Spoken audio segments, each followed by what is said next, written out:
Welcome to Midnight Whispers, the place where the far north breathes secrets into the dark. Tonight we're in Alaska, a place of ice roads, mountain shadows, and skies that flicker like ghostly fires. Here, legends aren't just old tales, they're warnings carved into the land. Every story you'll hear tonight comes from true events, local myths, and first-hand encounters. Before we start, subscribe and tap the bell so you don't miss the next time the night moves. Wrap yourself in something warm. Out there in the dark, a sound is already moving closer. Let's begin. Story 1. Talking moose of the Denali Highway. I never believed in the old stories until I found myself alone on the Denali Highway at 3 in the morning, staring at something that shouldn't exist. My name doesn't matter. What matters is what I witnessed during my hunting trip last October. Something that still wakes me up screaming. The Alaska Department of Fish and Game has my statement buried in a file somewhere, marked inconclusive. The tissue samples I sent to the University of Alaska lab came back the same way.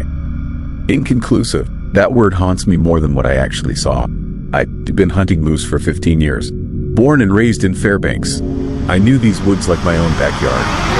The Denali Highway stretched ahead of me that night, empty and dark as the inside of a coffin. My truck, its headlights cut through the blackness, illuminating nothing but endless spruce trees and the occasional reflective eyes of animals watching from the forest edge.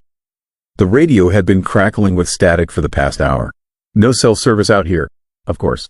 Just me, the road, and whatever was hiding in those trees. I'd been driving back from my cabin after 3 days of unsuccessful hunting when I saw the moose standing directly in the center of the highway. At first, nothing seemed unusual. Moose on the road were common enough. This one was massive though, easily 8 feet tall at the shoulder, with antlers that spread wider than my truck. It stood perfectly still, not moving as my headlights washed over its dark brown coat. I slowed to a stop about 50 feet away and honked my horn twice. The standard procedure, usually they lumber off into the trees, annoyed but harmless. This moose didn't move. It just stood there, facing me directly, its eyes reflecting my headlights like two burning coals. I honked again, longer this time. Still nothing. It's when I noticed something wrong with its posture. Moose are awkward animals, all legs and bulk. But this one stood with an almost human-like straightness. Its head was held high, alert, as if it was studying me just as intently as I was studying it. I rolled down my window and shouted, hoping the sound of my voice would spook it. The October air bit at my face, carrying the smell of dying leaves and something else. Something metallic and sharp, like the scent of blood mixed with ozone before a thunderstorm. The moose turned its head toward the sound of my voice with deliberate, calculated precision. Not the quick, nervous movements of a startled animal, but slow and purposeful. Almost thoughtful. And then it spoke, not in English, not in any language I'd ever heard. The words came out clear and distinct, syllables that seemed to bypass my ears and drill directly into my brain. The sound was deep, resonant, completely unlike anything that should come from an animal, his throat. It lasted maybe 5 seconds, a sentence or phrase in some impossible tongue that made the hair on my neck stand up. I sat frozen behind the wheel, my hands gripping the steering wheel so tight my knuckles had gone white. The moose continued staring at me for another moment, as if waiting for a response I couldn't give. Then, without any warning signs or struggle, it simply collapsed. The massive body hit the asphalt with a sound like thunder. 1 second it was standing there, alien intelligence gleaming in its eyes. The next it was motionless on the cold highway. I should have driven away. Every instinct screamed at me to put the truck in reverse and get the hell out of there. Instead, I found myself grabbing my flashlight and climbing out of the cab. The night air was so cold it burned my lungs, and that strange metallic smell was stronger now. The moose lay on its side, eyes open but lifeless. Up close, it looked normal. Just a large bull moose, maybe 1,200 pounds, with the kind of antlers that would make any hunter proud. But touching its flank with my bare hand, I felt something that made no sense. Its body was ice cold. Not the gradual cooling you'd expect from a recently dead animal, but cold like it had been frozen solid for hours. My breath misted in the air, but when I exhaled over the moose, its body, I could see my breath turn to actual frost crystals that fell like snow onto its fur. I knew I needed evidence. Nobody would believe this story without proof. Using my hunting knife, I cut a small sample of tissue from the moose, its shoulder, careful to get both skin and muscle. The flesh was so cold it nearly froze to the blade. I wrapped the sample in plastic and stored it in my truck. It was cooler. But that wasn't the strangest part. As I worked, I became aware of sounds coming from the forest. Not animal sounds. These were mechanical, rhythmic, like machinery running somewhere deep in the trees. A low humming that seemed to vibrate through the ground itself. It grew louder as I stood there, until I could feel it in my chest, in my bones. The moose, his eyes, which had been staring blankly at the sky, suddenly snapped to focus on my face.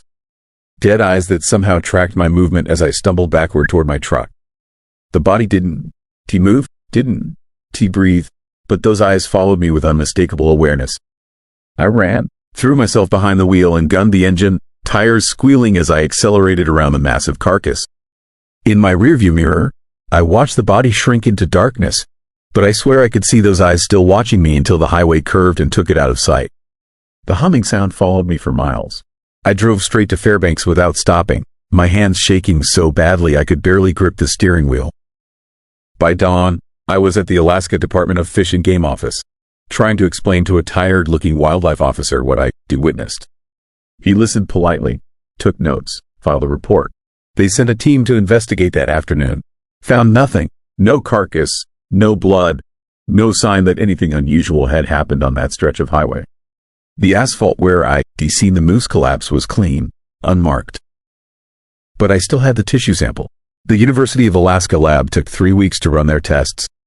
When the results came back, the technician who called me sounded confused, almost frightened. The tissue showed normal moose DNA, normal cell structure, normal everything. Except for the temperature readings. Even after being stored in a standard laboratory freezer, the sample registered temperatures 15 degrees below what should have been possible. It wasn't just cold. It was impossibly cold, defying basic thermodynamics. The lab ran the tests 5 times. Same result every time. Inconclusive. That was 6 months ago. I haven't been hunting since. Haven't driven the Denali highway after dark. But sometimes, when I'm lying in bed trying to sleep, I hear that humming sound again. Faint but unmistakable, coming from somewhere far away. And I remember those words the moose spoke, syllables in a language that doesn't exist, carrying meaning I wasn't supposed to understand. I've done research, talked to elders from native tribes, linguists at the university, anyone who might have answers. Nobody has heard anything like what I described. But one old Athabascan storyteller nodded when I told him about the mechanical humming in the forest. He said his grandfather told stories about sounds like that. Sounds that came from beneath the ground in the deep wilderness, where the earth was thin and other things could push through.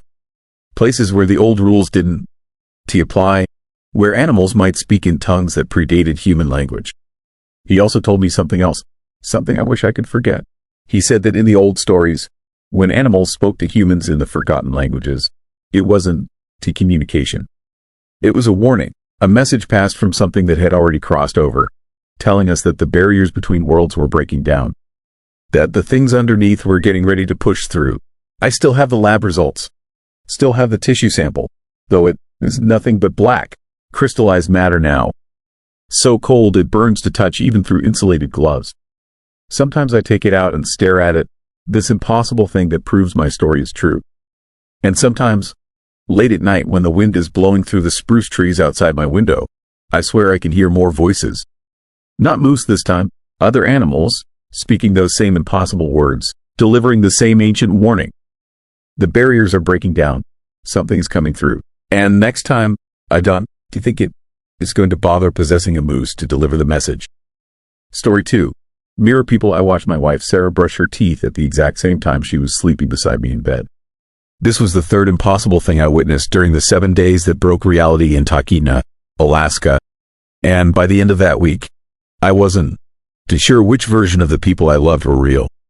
October 2003 started normally enough. I was working as a bush pilot, flying supplies and occasional tourists between Talkeetna and the remote lodges scattered throughout the Alaska range. Sarah ran the small bakery on Main Street, and we had built a quiet life in a town where everyone knew everyone else's business, and that was exactly how we liked it. But on October 7th, something changed in Talkeetna, something that made me question everything I thought I knew about the people closest to me. It began when I saw Tom Henderson buying coffee at the Roadhouse while I was having lunch there. Nothing strange about that, except Tom was supposed to be flying a group of climbers to base camp on Denali that day. I had talked to him that morning about weather conditions and flight plans, and there was no way he could have completed the round trip and made it back to town by noon. I watched Tom pay for his coffee and walk out without acknowledging my presence, which was unusual since we had been friends for 15 years. His movements seemed stiff, mechanical, like he was concentrating hard on performing simple tasks that should have been automatic. When I got home that evening, I called Tom at his house to ask about the climbing expedition. His wife Linda told me he wasn't back yet, was probably weathered in at the base camp and wouldn't return until the next day. But I had seen him in town, clear as day, walking around like everything was normal. The next morning brought more impossible sightings. Sarah mentioned seeing Mrs. Patterson, the elderly librarian, standing in the middle of the river behind our house. The old woman was fully dressed, staring upstream with blank expression, apparently unconcerned about the waist-deep water rushing around her legs. But when Sarah called out to her, Mrs. Patterson didn't respond. She just stood there motionless until Sarah went inside to get her coat, and when she looked again, the librarian had vanished completely. That afternoon, I flew a hunting party to a remote lake and saw something that made my hands shake on the controls. Walking along the shoreline below me was my neighbor Dave Martinez, clearly visible from 200 feet up. But Dave was supposed to be in Anchorage that week, visiting his sick mother in the hospital. The figure on the ground looked up at my plane with the same blank expression I had seen on Tom Henderson's face the day before. No wave, no recognition, just empty staring until I flew out of sight. By October 9th, half the town was reporting similar encounters, perfect duplicates of familiar people, appearing in places they shouldn't be and behaving with unnatural stillness. The duplicates never spoke, never interacted meaningfully with their surroundings, just performed basic actions like walking or standing before disappearing without explanation. But the most disturbing aspect was how accurate the duplicates were. Every physical detail was perfect, from clothing to mannerisms to distinctive scars or features that would be impossible to fake. These weren't people wearing masks or costumes. These were exact copies that somehow existed alongside the originals. I started keeping a notebook, documenting every sighting and trying to find patterns in the phenomenon. What I discovered made me realize we were dealing with something far beyond mistaken identity or mass hallucination. The duplicates appeared most frequently near reflective surfaces, windows, puddles, the chrome on parked cars. They would materialize suddenly in peripheral vision, like reflections that had gained independence from their sources. But they cast no reflections themselves, and photographs showed only empty spaces where the duplicates should have been. More troubling was their behavior around technology.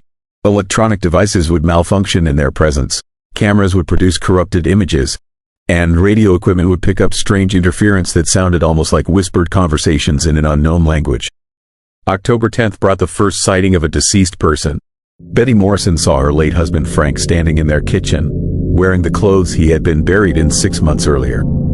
Frank was making breakfast with the same methodical precision he had shown in life, but his eyes were completely vacant, like he was sleepwalking through a familiar routine. Betty called me in a panic, asking what she should do. I drove over to her house immediately, but by the time I arrived, the duplicate was gone. The only evidence of its presence was a half-prepared breakfast sitting on the counter, abandoned mid-task. That night, Sarah woke me by shaking my shoulder and pointing toward the bathroom. Through the open door, we could see a figure brushing its teeth at the sink. The figure was Sarah, identical in every detail, performing her nightly routine while the real Sarah lay terrified beside me in bed. We watched for maybe 10 minutes as the duplicate completed its task, rinsed the toothbrush, and placed it in the holder with mechanical precision. Then it looked directly at us through the mirror, making eye contact with Sarah, and its mouth spread into a smile that was too wide and held too long to be natural. The duplicate walked out of the bathroom and down the hall toward the front door. We heard the door open and close, but when I checked outside, there was no sign of anyone in the yard or street. Sarah didn't sleep for the rest of the night. She kept asking me if I was sure she was the real version, if maybe the duplicate in the bathroom was the original and she was somehow the copy. I couldn't answer her question because I was starting to wonder the same thing about myself. October 11th brought mass sightings that convinced me the phenomenon wasn't random or isolated. At least 30 residents reported seeing duplicates that day, often multiple versions of the same person appearing simultaneously in different locations. Tom Henderson was spotted at the airport, the grocery store, and the bank at exactly the same time, while the real Tom was confirmed to be in Anchorage on business. The duplicates were becoming more numerous and more active, but their behavior remained eerily consistent. They performed familiar actions but showed no awareness of their surroundings or recognition of the people they encountered. Like actors rehearsing a play without understanding their lines. But October 12th brought the revelation that changed everything I thought I understood about the situation. I was flying a routine supply run to a hunting lodge when I spotted a gathering in a clearing about 20 miles south of town. From the air, it looked like a town meeting, with maybe 50 people arranged in a perfect circle. But as I circled lower for a better view, I realized that everyone in the gathering was a duplicate of someone from Talkeetna. There was duplicate Sarah, duplicate Tom, duplicate Mrs. Patterson, and dozens of others I recognized from town. They were standing motionless, faces turned upward toward my plane, all wearing the same blank expression I had seen on individual duplicates throughout the week. In the center of the circle was something that didn't belong in the Alaska wilderness. A structure that looked like a massive mirror, maybe 20 feet tall and perfectly vertical, reflecting the sky and trees around it. But the reflection was wrong somehow, showing details that didn't match the actual landscape. As I watched, the duplicates began moving toward the mirror structure in single file. One by one, they walked into the reflective surface and disappeared, absorbed like they were stepping through liquid glass. The process continued until the clearing was empty except for the mirror itself. I tried to radio the sighting to authorities in Anchorage, but my communication equipment was producing only static and that strange whispering interference I had heard before. The GPS was spinning wildly, unable to establish a position, and my compass needle was rotating slowly like it was being influenced by some kind of magnetic anomaly. By the time I returned to Talkeetna, the airport was deserted except for my hangar manager, who seemed surprised to see me back so early. According to him, I had landed an hour ago and gone home for lunch. But I had been in the air continuously, and my fuel consumption logs proved I had been flying for over 4 hours. Someone who looked exactly like me had landed my plane and interacted with people while I was discovering the gathering in the forest. October 13th was the final day of the phenomenon, and the most terrifying. I woke up to find Sarah's side of the bed empty and cold, like she had been gone for hours. But I could hear her moving around in the kitchen, preparing breakfast with the same mechanical sounds I had heard from the duplicate days earlier. When I went to investigate, I found Sarah at the stove, cooking eggs and bacon with precise movements that seemed rehearsed rather than natural. She turned to smile at me when I entered the room, but the smile was identical to the one I had seen on the bathroom duplicate. Too wide, held too long, and completely empty of warmth or recognition. I realized that sometime during the night, my wife had been replaced by one of the duplicates. The real Sarah was gone, absorbed into that mirror structure in the forest, and this perfect copy was all that remained of the woman I had loved for 12 years. But the most horrifying possibility was that I might be a duplicate too. Maybe the real me had been replaced when I saw my doppelganger at the airport, and these thoughts and memories were just programming designed to make the replacement process seamless. The phenomenon ended as suddenly as it had begun. By October 14th, there were no more duplicate sightings, no more impossible encounters with people who existed in two places at once. Talkeetna returned to its normal routine, and residents stopped talking about the strange week when reality had seemed to break down. But I never stopped watching Sarah for signs that she wasn't the original. Little differences in behavior, unfamiliar expressions, responses to shared memories that seemed slightly off. Some days I was convinced she was the duplicate. Other days I was sure she was real and I was the replacement. The uncertainty became unbearable. 6 months later, we left Talkeetna and moved to Seattle, hoping that distance from the mirror structure would help us rebuild our lives. But you can escape the knowledge that everything you think you know about yourself might be an implanted memory, a copy of a copy that thinks it's the original. Sometimes Sarah catches me staring at her, and I see the same doubt in her eyes that I feel about my own identity. We both experienced that week in October, but were we the people who lived through it, or are we the duplicates who inherited their memories? I've researched similar incidents throughout Alaska and the Pacific Northwest, looking for patterns that might explain what happened in Talkeetna. What they found suggests that the mirror phenomenon occurs regularly in isolated communities, usually lasting about a week before disappearing completely. But each incident leaves behind residents who can never be certain of their own authenticity, people who look in mirrors and wonder if they re-seeing the original or the copy. The most disturbing theory they developed is that the duplicates aren't the replacements at all. They re-backups, created whenever the mirror structure appears and stored somewhere beyond normal reality. The originals continue their lives normally, unaware that perfect copies exist and might be activated if needed.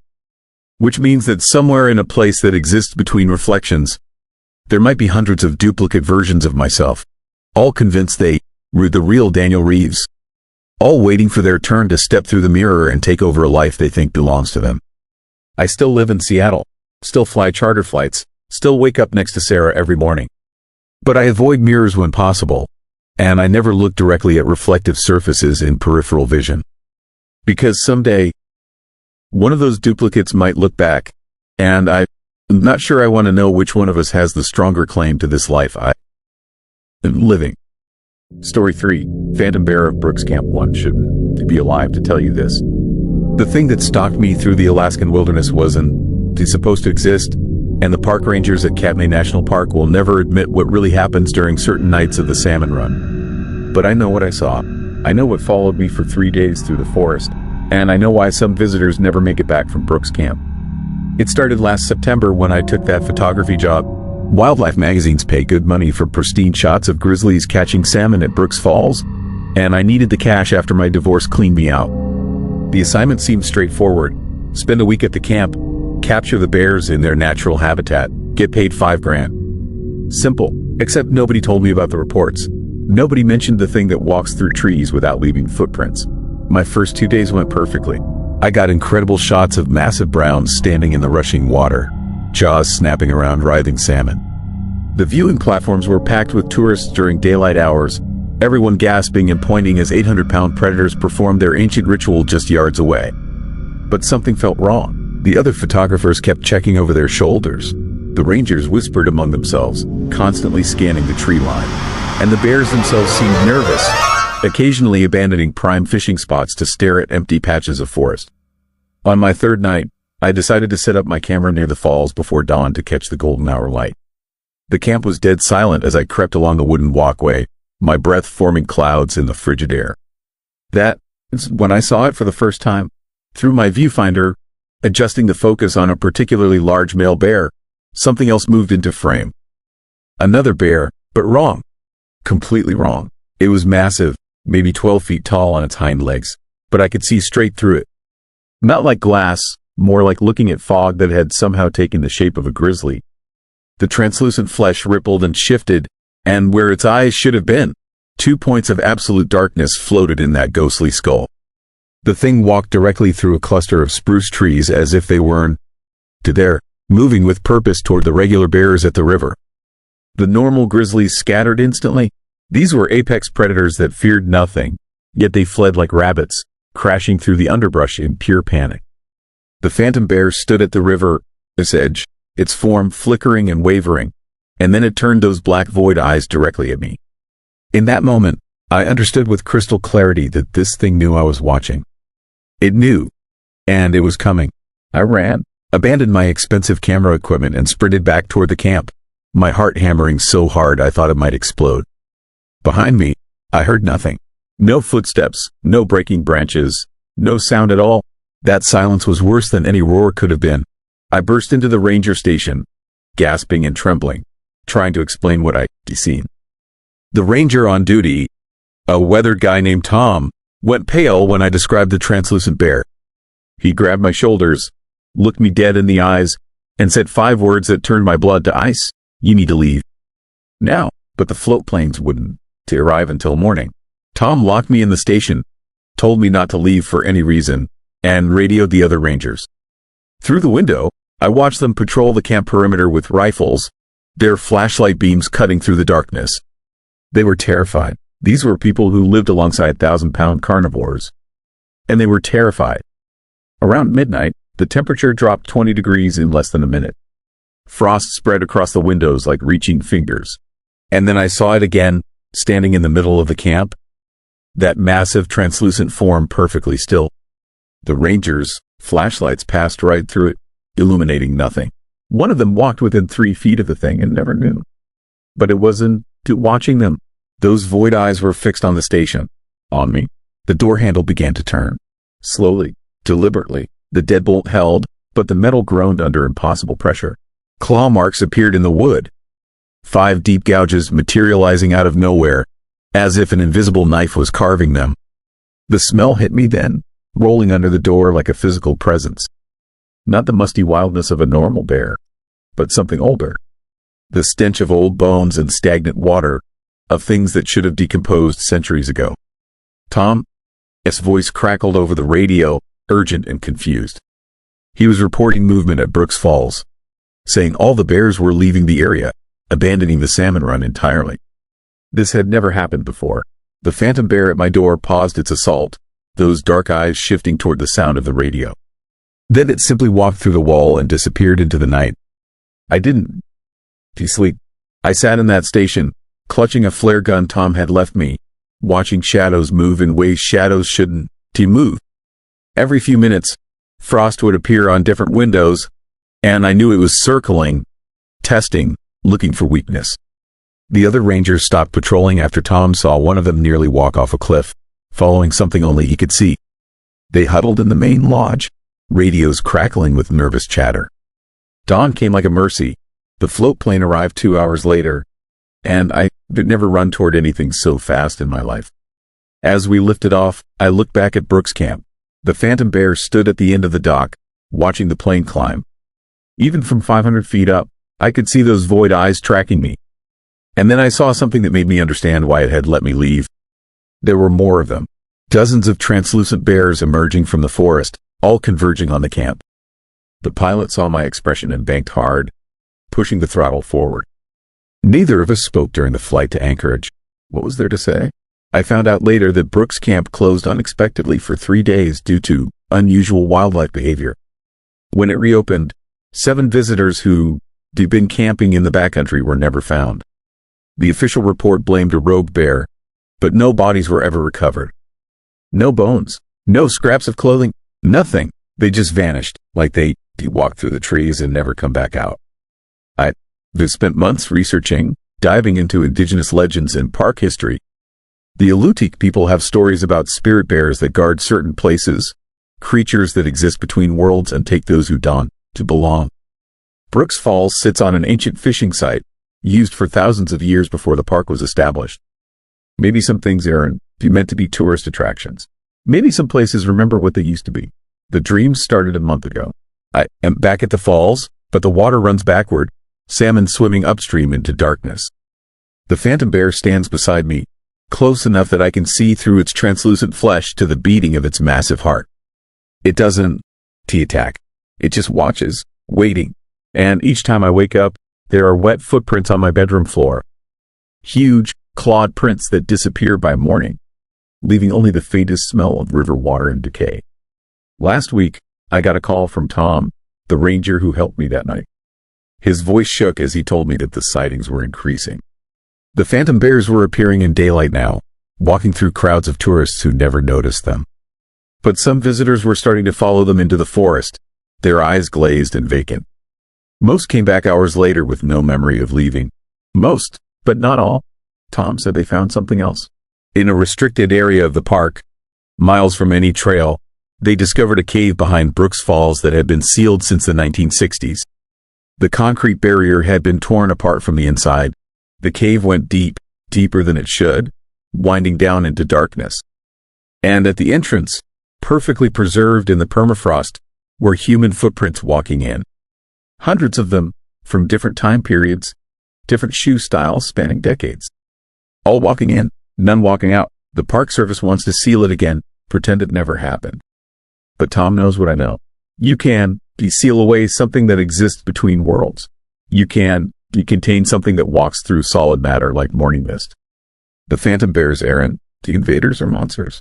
They were guardians of something older, something that was here long before we arrived with our cameras and viewing platforms. I am going back next month. Not because I want to, but because I have to. The dreams are getting worse, more vivid. I see myself walking into that cave, following the phantom bear into absolute darkness. And the terrible thing is, it doesn't feel like a nightmare anymore. It feels like coming home. It feels like something I was always meant to do. If you were planning to visit Katmai, stay away from Brooks Camp during the late September salmon run. And if you see a bear that doesn't look quite right, one you can see through like smoke, don't run. Don't take its picture. Just close your eyes and pretend you never saw it. Because once it knows you can see it, once those void eyes lock onto yours, you remarked. And sooner or later, I'll follow it into the trees. Some nights, I can still smell that ancient rot, feel frost spreading across my windows. I know it is coming for me, not to kill me, but to collect me, to add my footprints to all the others in that cave. The phantom bear of Brooks Camp isn't a legend or a ghost story. It is a patient hunter that exists in the spaces between what we can see and what we refuse to believe, and it's waiting for me to come home. Story 4. Ice woman. I stopped believing in ghosts the day I became one. That's what it feels like now. Anyway, like I died up there in Alaska and something else came back wearing my skin. But I'm getting ahead of myself. You need to understand what happened at Mendenhall Glacier. You need to know why I can't sleep anymore without seeing her face pressed against the ice. Those eyes watching me from inside a tomb that has been melting for 10,000 years. My name is David Rains. I am a glaciologist. Was a glaciologist. I don't. Do you know what I am anymore? 3 months ago, I got hired by a private research firm to investigate an anomaly at Mendenhall Glacier outside Juneau. They sent me drone footage that had been making rounds on conspiracy websites. The video showed something moving inside the ice during a routine survey. Not moving like water flows or ice shifts. Moving like something alive. The locals had stories, of course. They always do. The Ice Woman, they called her. A spirit trapped in the glacier, visible only when the ice melted enough to reveal her prison.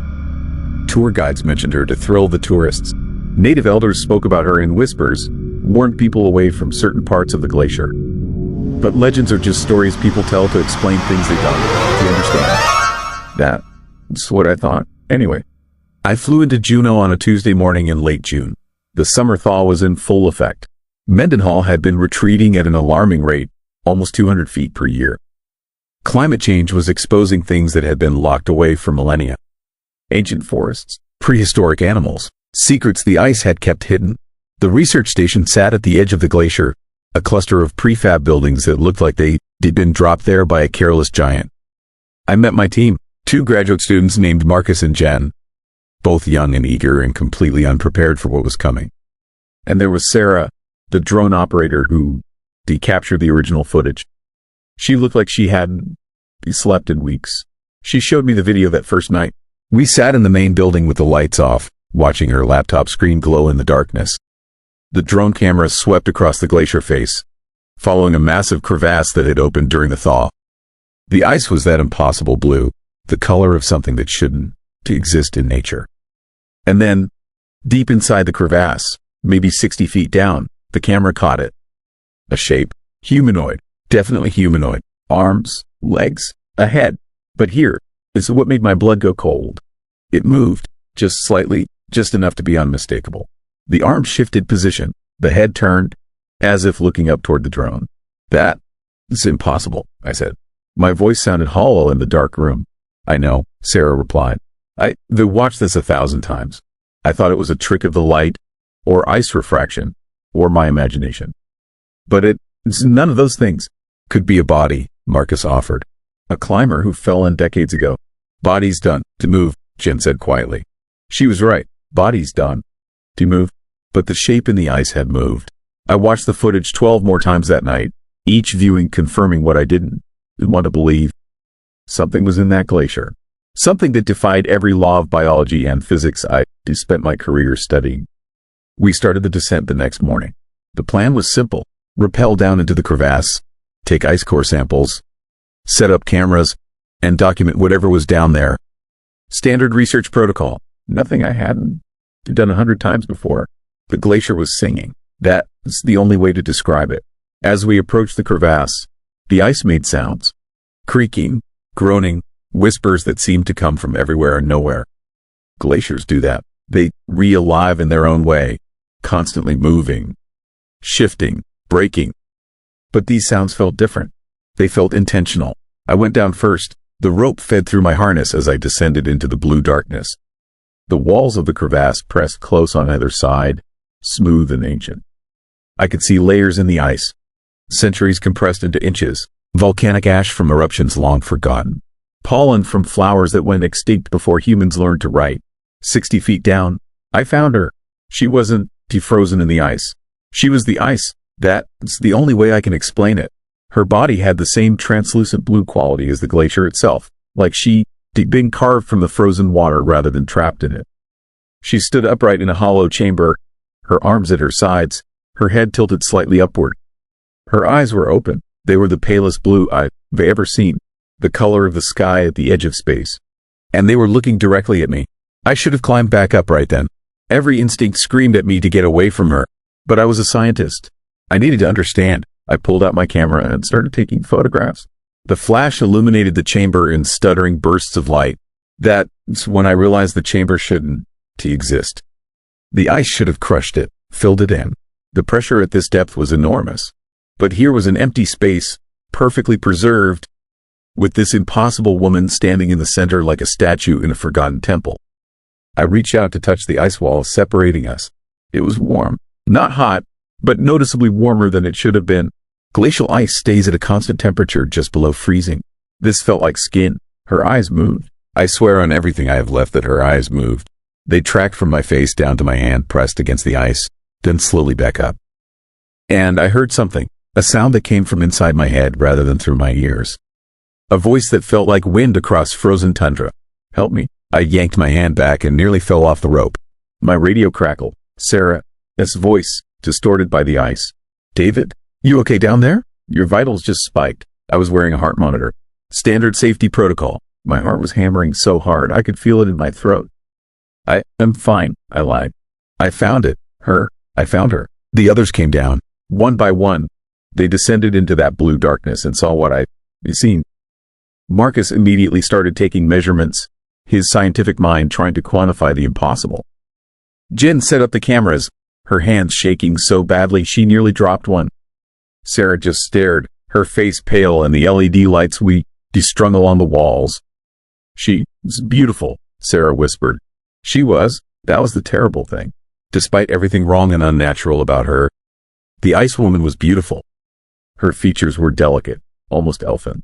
Her hair flowed around her head like she was underwater, each strand preserved in crystalline detail.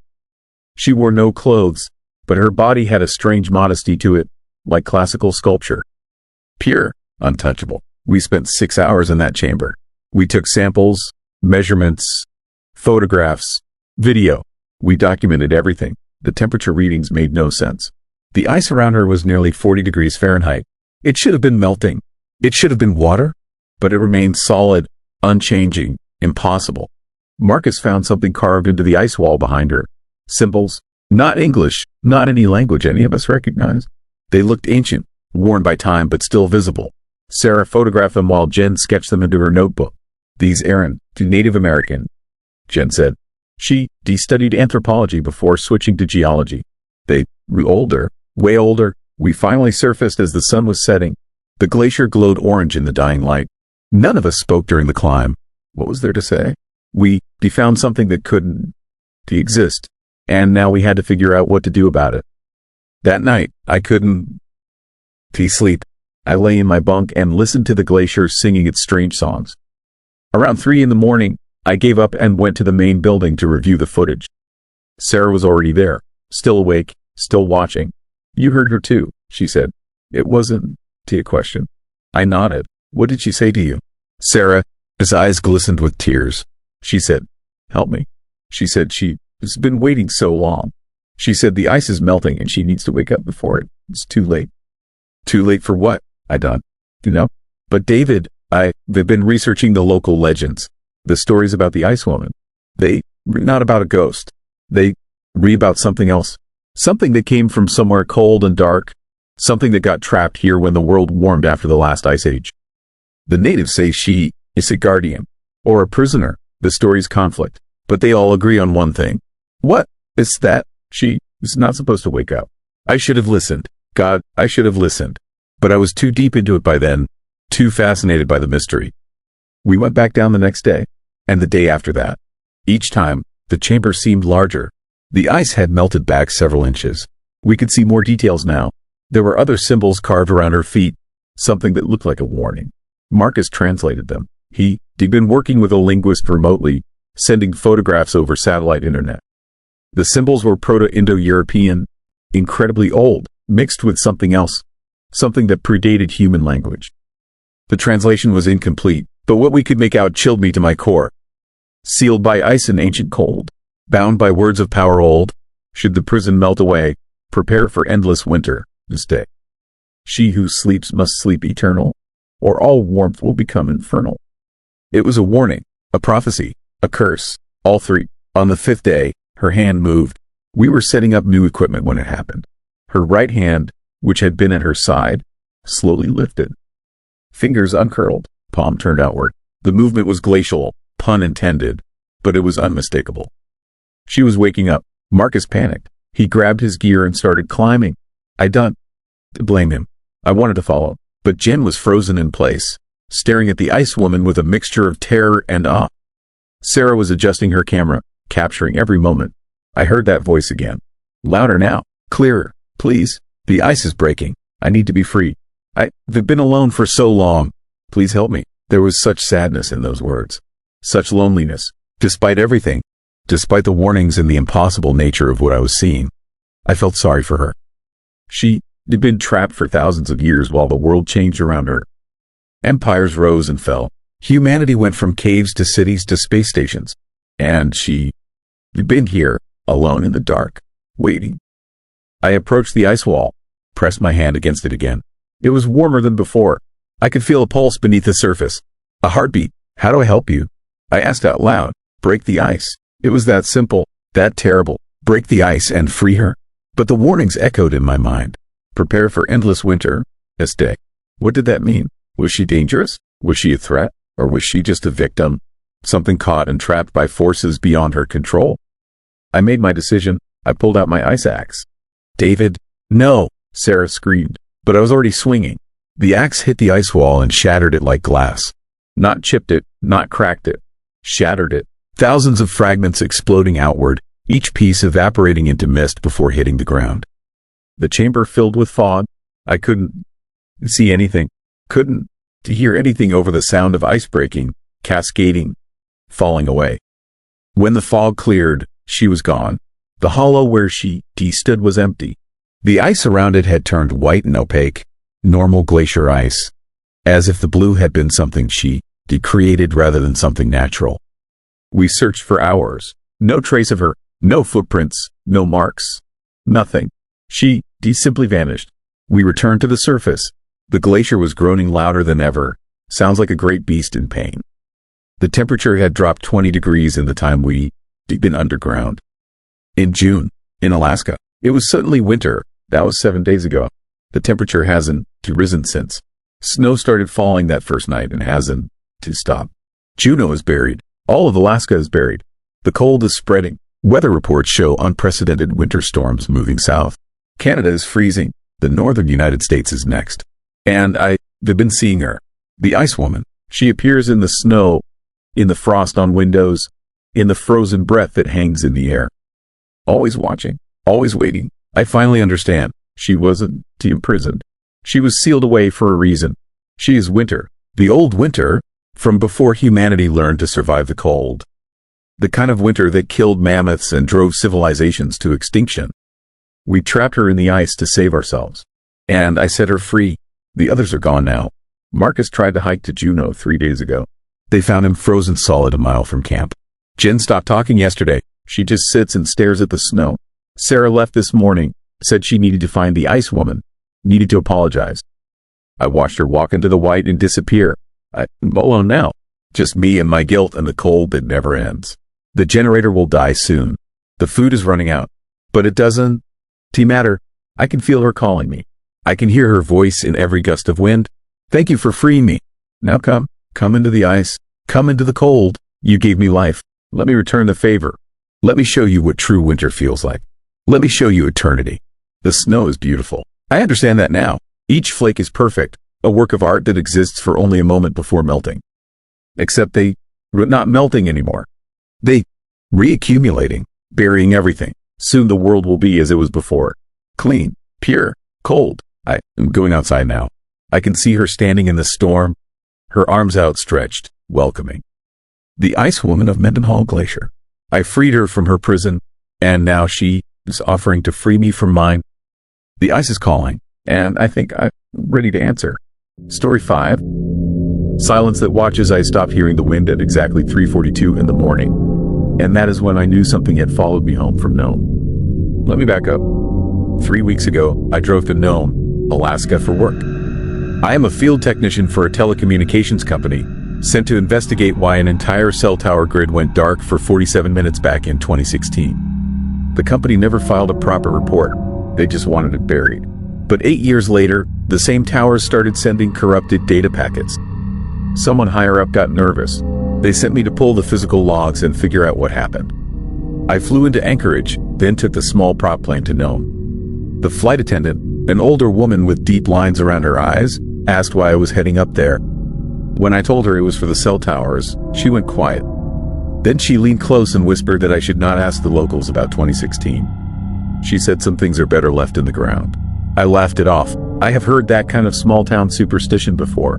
Nome sits on the edge of the Bering Sea, a place where the land just gives up and lets the ocean take over. The town feels temporary, like it is always one bad winter away from disappearing. I checked into a motel on Front Street. The kid at the desk could not have been older than 20.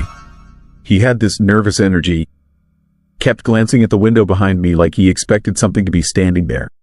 When I mentioned I was looking into the 2016 incident, his face went pale. He said I should talk to his uncle, a guy named Raymond who used to work for the borough maintenance department. I found Raymond 2 days later at a bar called The Anchor. He was exactly what you would picture. Weathered face, thick beard going gray, hands like old leather. I bought him a drink and asked about the 47 minutes. He stared into his glass for a long time. Then he started talking. He said it happened on March 9th, 2016, at 3:42 in the morning. He remembered the exact time because he was doing a late shift, salting the roads after a storm. He was driving his truck down Bering Street when the engine died. Just cut out completely. He coasted to a stop and sat there, waiting for it to turn over. That is when he noticed the silence. Not just quiet, silence, total and absolute. No wind howling off the sea. No distant hum of generators. No dogs barking. Nothing. He said it felt like someone had wrapped the entire world in thick wool and stuffed it in a box. He got out of the truck, and his boots on the snow made no sound. He tried yelling. His voice died in his throat, swallowed by something he could not see. Then came the feeling. He described it as pressure, like invisible hands pressing on his skull from all sides. And the certainty, absolute and undeniable, that something massive was watching him. Not just looking, studying. He said every person in Nome felt it at the same time. 47 minutes of perfect silence and the suffocating weight of observation. When it ended all at once. Sound rushed back like a dam breaking. Engines started, dogs howled, people stumbled out of their homes, gasping. The official report called it a mass hallucination brought on by isolation and winter stress. Raymond laughed bitterly when he said that. He told me the cell towers did not just go dark.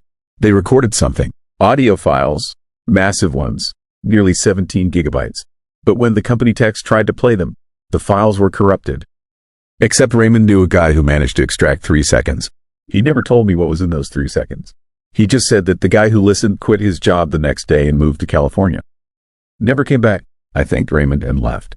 I figured it was just local legend, the kind of story that grows in isolated places. But I had a job to do. The next morning, I drove out to the tower site. It sat on a hill overlooking the frozen wasteland, a skeletal metal structure covered in ice. I climbed up with my equipment and started pulling the backup logs from the junction box. That is when I found it. A secondary file system, hidden in the firmware. Someone had installed a recording partition that activated only during network failures. And there, buried in 8 years of dust and digital rot, were the files from March 9th, 2016. 17 gigabytes, just like Raymond said. My laptop could not play them. The codec was wrong, or corrupted, or something else. But I could see the waveform. It was not random noise.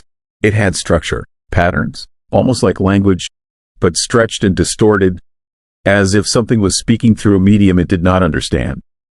I copied everything to an external drive and headed back to the motel.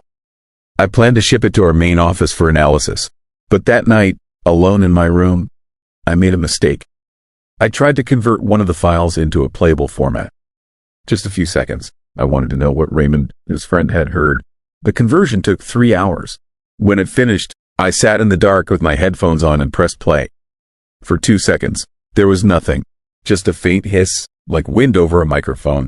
Then it started. A low-frequency tone, so deep I felt it in my chest before I heard it. It vibrated through my bones, and underneath it, buried in the subsonic layers, were voices. Dozens of them, hundreds, all speaking at once in a rhythm that should not exist. The words were English, but wrong, backwards and forwards simultaneously, and they were saying my name. I ripped the headphones off and threw them across the room. My heart hammered against my ribs. I sat there in the silence of the motel, telling myself it was a trick of the audio compression, a glitch in the file. But my hands were shaking so badly I could barely hold my phone. I did not sleep that night. I sat on the bed, staring at the external drive like it was a living thing. When morning came, I packed my gear and drove to the airport. I did not say goodbye to anyone. I just wanted out of Nome. But I brought the drive with me. That was my second mistake. The first week back home in Seattle, everything seemed normal. I filed my report, leaving out the hidden audio files. I told my supervisor the logs were corrupted beyond recovery. He seemed relieved. I got the feeling he already knew what I would find, or rather, what I was supposed to not find. I locked the external drive in my desk drawer and tried to forget about it. Except I started noticing things. Small things at first. My apartment would be slightly different when I came home. A chair moved a few inches. A cabinet door I was sure I had closed now hanging open. I blamed it on memory, stress, the usual explanations. Then my neighbor, an older man who lived alone, knocked on my door one evening. He looked uncomfortable. He asked if I had been standing outside his window the night before, around 3 a.m. I told him no, I had been asleep. He nodded slowly, but I could tell he did not believe me. He said he woke up to use the bathroom and saw someone standing in the courtyard, perfectly still, staring up at the building. At first, he thought it was me because of the height and build. But when he turned on his porch light, the figure did not move. It just kept staring. He watched it for 5 minutes before going back to bed. When he checked again at dawn, it was gone. I laughed it off, but my stomach twisted. That night, I barely slept. I kept hearing sounds in the walls, scratching, tapping, the kind of noises old buildings make, except these had rhythm. They moved through the apartment, circling my bedroom. I turned on every light and sat in the living room until sunrise. 3 days later, my phone started acting strange. Apps would open on their own. The camera would activate in the middle of the night. I would wake to find dozens of photos in my gallery, all taken while I slept. Most were just darkness, but a few showed my face, eyes closed, perfectly centered in the frame. Like something had been leaning over me, studying me. I factory reset the phone. It did not help. The photos kept coming. I bought a new phone, a completely different model. Same thing. That is when I knew this was not a technical problem. Something had latched onto me in Nome, and it traveled back in the data I carried. I tried to destroy the external drive. I smashed it with a hammer, pulled out the platters, and threw them in a dumpster across town. That night, I came home to find my laptop open on the kitchen table. I had left it in my bedroom. The screen was on, displaying a waveform, the same waveform from the known files, but I had deleted everything. I checked the hard drive. Empty, completely wiped. Yet there it was, playing on loop, that deep subsonic tone vibrating through my apartment. I moved out the next day, stayed with a friend across the city. I did not tell him what was happening. I just said I was having issues with my building, but it followed me. Of course it did. The second night, my friend asked if I had been walking around his apartment at 3 a.m. He said he heard footsteps in the hallway, back and forth, for over an hour. He assumed it was me, but when he got up to check, I was asleep on the couch. The hallway was empty. I left before he could ask more questions. I have been moving ever since. Different hotels, different neighborhoods. It does not matter. Every night at 3:42 in the morning, the silence comes. Not the normal quiet of a sleeping city. The silence. The thick, suffocating absence of sound that Raymond described. And in that silence, I feel it. The pressure on my skull. The weight of something vast and patient, watching me with an intelligence I cannot comprehend. I do not hear the wind anymore. I have not heard it in 3 weeks. Even when I stand outside during a storm, The air around me is still and dead. People walk past me and their footsteps fade to nothing. Car engines go silent when they get too close. I am living in a bubble of absence, and it is getting smaller. Last night, I saw it. I was staying in a motel outside Tacoma, lying awake in bed. At 3:42, the silence dropped like a curtain. I felt the pressure building, that familiar sense of being observed. Then I heard something in the room. Not a sound, exactly. More like the memory of sound, an echo of movement. I turned my head and saw it standing in the corner. It had my shape, my height, my build, the outline of my body. But it was made of something else, darker than shadow, denser than smoke. It stood perfectly still, and I knew without seeing that it was staring at me. I could feel its attention like heat on my skin. We stayed like that for the full 47 minutes. Me frozen in bed, it motionless in the corner. When the silence lifted and sound returned, it was gone. I am writing this now because I do not know how much time I have left. The silence is lasting longer each night. 47 minutes has become 50, then 55. Last night it was over an hour, and the figure is getting closer. It started in the corner. Last night it was at the foot of the bed. I finally understand what happened in Nome. The cell towers did not malfunction. They recorded something that was already there, something that exists in the space between signals, in the dead air we never notice. The 47 minutes were not an event. They were an introduction, a test, and I brought it back with me when I copied those files. It is 3:38 in the morning now. I am sitting in my car in an empty parking lot, writing this on my phone. I can feel it coming. The air is getting thicker. The distant sound of the highway is fading. In 4 minutes, the silence will come again. And this time, I do not think it is just going to watch. If you are reading this, do not look for the Nome files. Do not try to recover them.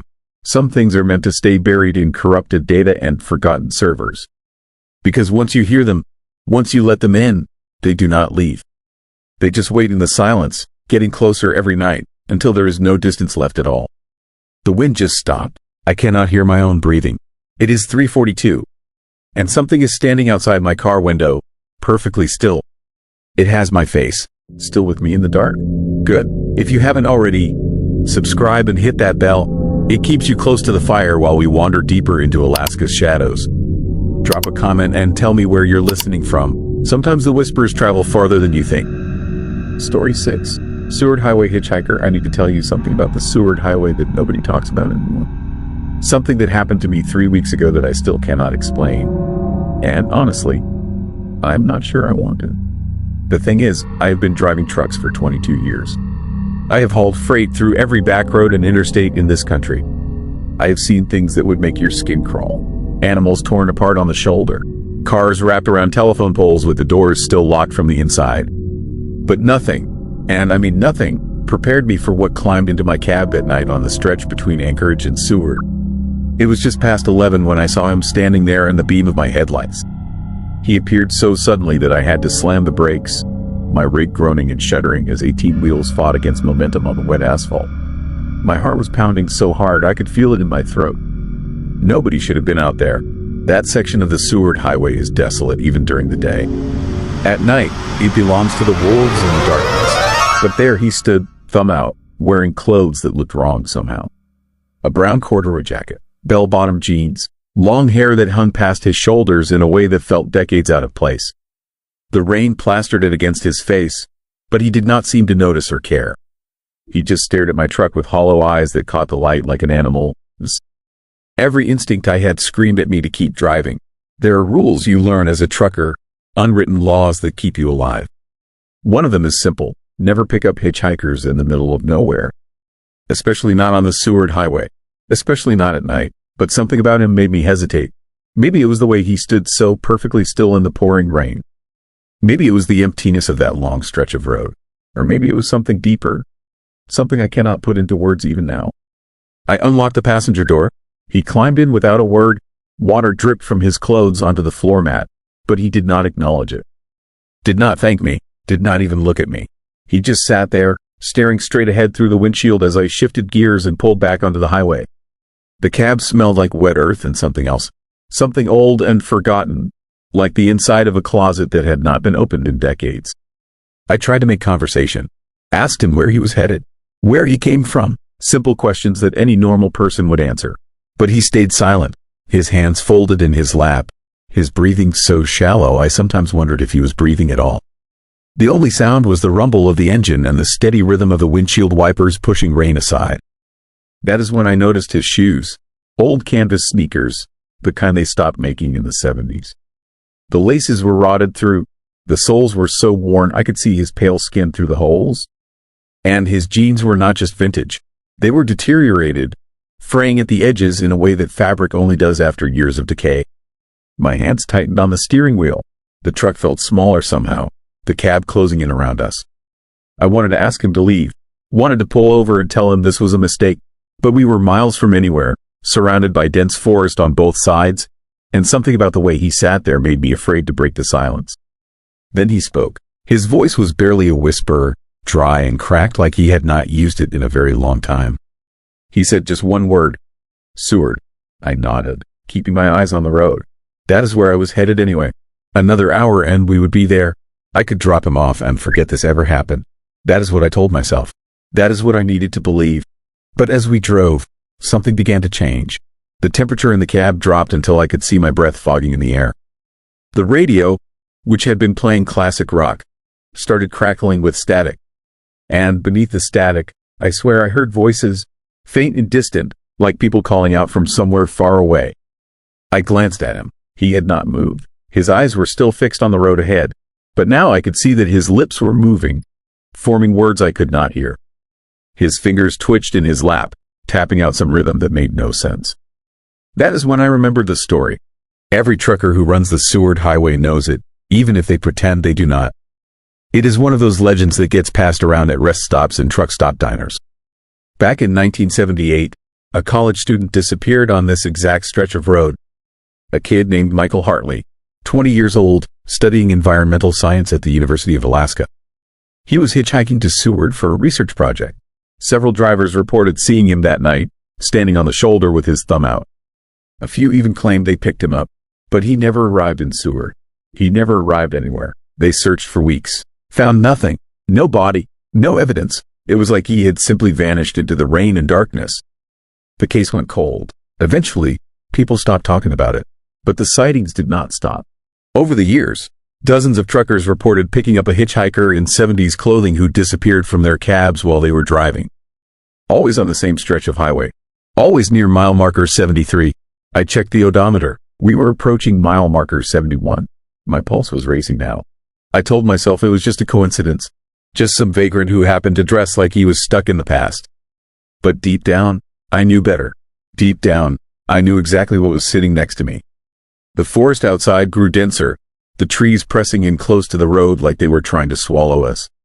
The headlights cut through the rain, illuminating nothing but wet asphalt and the reflective eyes of animals watching from the shadows. The voices on the radio grew louder, overlapping each other in a chaotic symphony of desperation and fear. Then, at mile marker 72, he turned to look at me. His face was wrong. That is the only way I can describe it. The proportions were off, like someone had tried to reconstruct a human face from memory and gotten the details just slightly incorrect.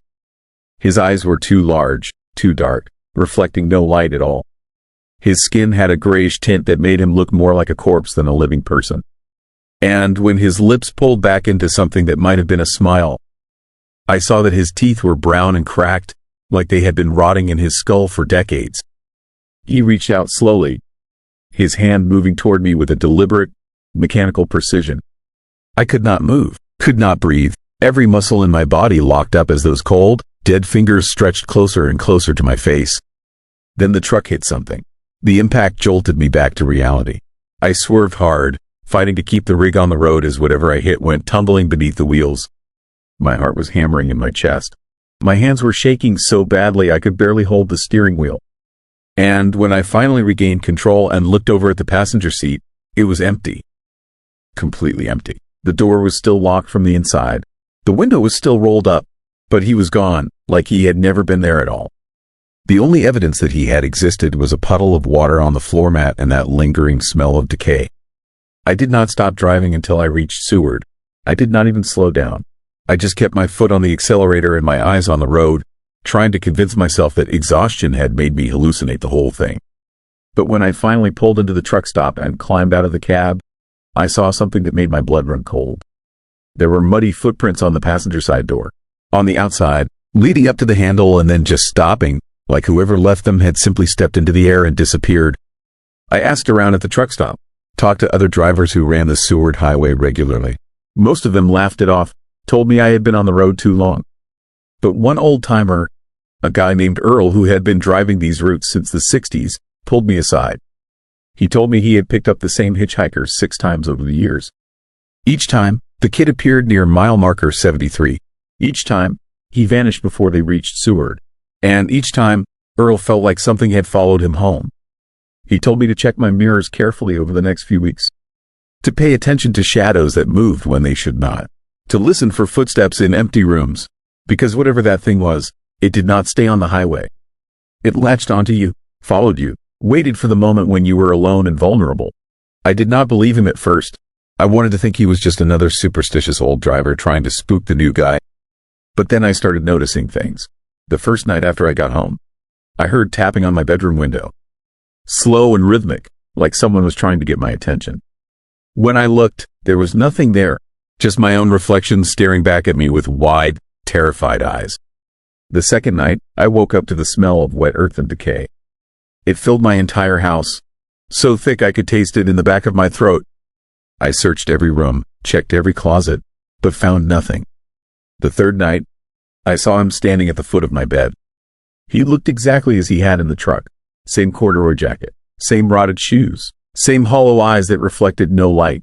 He stood there for what felt like hours, not moving, not speaking, just watching me with that terrible, knowing smile. I tried to scream, but no sound came out. I tried to move, but my body would not respond. All I could do was lie there, frozen in terror, as he slowly reached out toward me with those cold, dead fingers. Then he was gone, just like in the truck. One moment he was there, solid and real, and the next moment I was alone in the darkness, my heart threatening to burst through my chest. I have not slept since then. I cannot. Every time I close my eyes, I see him standing there in the rain with his thumb out, waiting for the next driver foolish enough to stop. And I know, with absolute certainty, that one day I will be driving that highway again. I will see him standing there, and this time, when he climbs into my cab, he will not vanish. This time, I think he will take me with him. The police found Michael Hartley's backpack last week. It was buried in the forest near mile marker 73, exactly where it had been since 1978. Inside, they found his wallet, his research notes, and a journal. The last entry was dated the night he disappeared. It was just one sentence, written in shaking handwriting that trailed off the page. He is in the truck with me. Nobody knows what that means. Nobody wants to know. But I do. I know exactly what it means. Because I have been that person in the truck. I have felt that presence sitting next to me, cold and patient and impossibly old. And I know that Michael Hartley is still out there, still trying to get to Seward, still climbing into trucks and vanishing mile after mile, night after night, trapped in an endless loop of rain and darkness and terror. The worst part is, I think he is trying to warn us. I think every time he appears, he is desperately attempting to communicate something, to tell us what happened to him, to show us what is waiting on that highway. But the words never come. They died with him 47 years ago, somewhere between mile marker 73 and a destination he will never reach. I have started avoiding the Seward Highway. I take the long way around, even though it adds hours to my route. Even though my dispatcher thinks I have lost my mind. Because I know that if I drive that road again, if I see him standing there in the rain, I will not be able to stop myself from pulling over. Something will make me unlock that door. Something will make me let him in. And when he vanishes this time, I think a part of me will vanish with him. So if you ever find yourself driving the Seward Highway late at night, and you see someone standing on the shoulder in clothes that look decades out of place, do not stop. No matter how much you want to help, no matter how wrong it feels to leave someone stranded in the rain, just keep driving. Keep your eyes on the road and your doors locked and your windows up. Because some people are not looking for a ride. They are looking for company. And once you let them in, they never really leave. Story 7. Salmon Run, the fish were watching us. That's the first thing you need to understand about what happened in Bristol Bay during the summer of 1984. I was 28 years old, working my 3rd season on a commercial fishing boat called the Northern Star. My father had been a fisherman, his father before him. The work was in my blood the same way the ocean was in the salmon. It was supposed to be just another season. Pull nets, fill holds, make money, go home. Simple, predictable, safe. Nothing about that summer was safe. My name is Robert Chen, and I am telling you this story because someone needs to know what really happened out there. The official reports say it was mass hysteria, stress-induced hallucinations brought on by long hours in isolation. But I know what I saw. We all did. And the fact that nobody talks about it anymore, that every fisherman who was there that season refuses to discuss it, that should tell you something. The season started normal enough. We left port in early June, following the salmon run up into Bristol Bay. The fish were running thick that year, so thick you could almost walk across the water on their backs. Silver bodies churning the ocean into foam. It should have been a good season, a profitable one. The first strange catch came on June 12th. I remember the date because it was my birthday. I was hauling in the net with my crew partner, a guy named Eddie Marsh who had been fishing these waters for 15 years. The net came up heavy, writhing with hundreds of sockeye salmon. We dumped them on deck like we'd done 1,000 times before. That is when Eddie grabbed my arm. His fingers dug in so hard they left bruises. He was staring at the pile of fish, his face pale as fog. I followed his gaze and saw what had spooked him. One of the salmon was looking at us, not the blank, dead-eyed stare fish normally have. Looking at us, its eyes had changed. They were rounder, larger, positioned more forward on its head. They had whites. They had pupils that contracted in the sunlight. They were human eyes trapped in a fish's skull. The salmon flopped toward us with purpose, not the random thrashing of a dying fish. It moved like it was trying to reach us, trying to communicate something. Its mouth opened and closed, but no sound came out. Just that horrible, desperate gasping. Eddie kicked it back into the pile. His boot connected with a wet smack that made my stomach turn. He looked at me with something like panic in his eyes and shook his head once. A clear message. We done. To talk about this. We never saw it, but I had seen it. And over the next 3 days, we saw it again and again. Not every fish, maybe 1 in 50. But that was enough. Salmon with eyes that tracked our movements, that seemed to recognize us as something other than the force that was killing them. Some of them had expressions. Fear, pleading, anger. The other boats were experiencing it too. You could tell by the way the crews acted when we radioed for the daily catch reports. Voices tight with strain, responses shorter than usual. Nobody wanted to say it out loud, but we all knew something was wrong with the fish. On June 15th, things escalated. We pulled up a net and found the salmon had arranged themselves into a pattern. They woven their bodies together deliberately, creating what looked almost like symbols or letters. I couldn't make sense of it, but it wasn't too random. Fish done. To do that. Fish can. To do that. We threw the whole catch back. Captain Morrison, who'd been fishing for 30 years and had seen everything the ocean could throw at him, made that call. He stood on deck staring at that net full of organized fish for a full 5 minutes before ordering us to cut it loose. His hands were shaking. I'd never seen him scared before. That night, I couldn't sleep. The boat rocked in the gentle swell, and I could hear the salmon hitting the hull. Not the usual sounds of fish swimming past. These were deliberate strikes, like something was testing the boat, its structure, looking for weak points. I went up on deck around 2 in the morning. The water was calm, glowing with phosphorescence. And in that eerie green light, I saw them.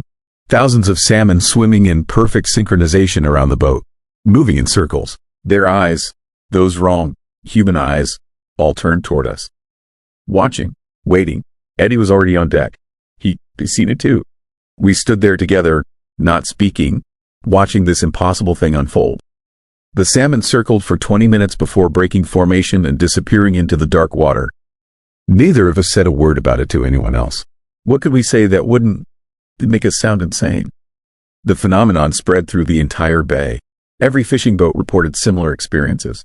The commercial fishermen weren't the only ones noticing. The native villages along the coast, places where people had been fishing these waters for thousands of years, they saw it too. The elders started talking about old stories, legends about the salmon people who lived in underwater cities and sometimes walked among humans in disguise. Stories that had always been dismissed as folklore suddenly felt urgent and real. By June 20th, the catch numbers had dropped to almost nothing.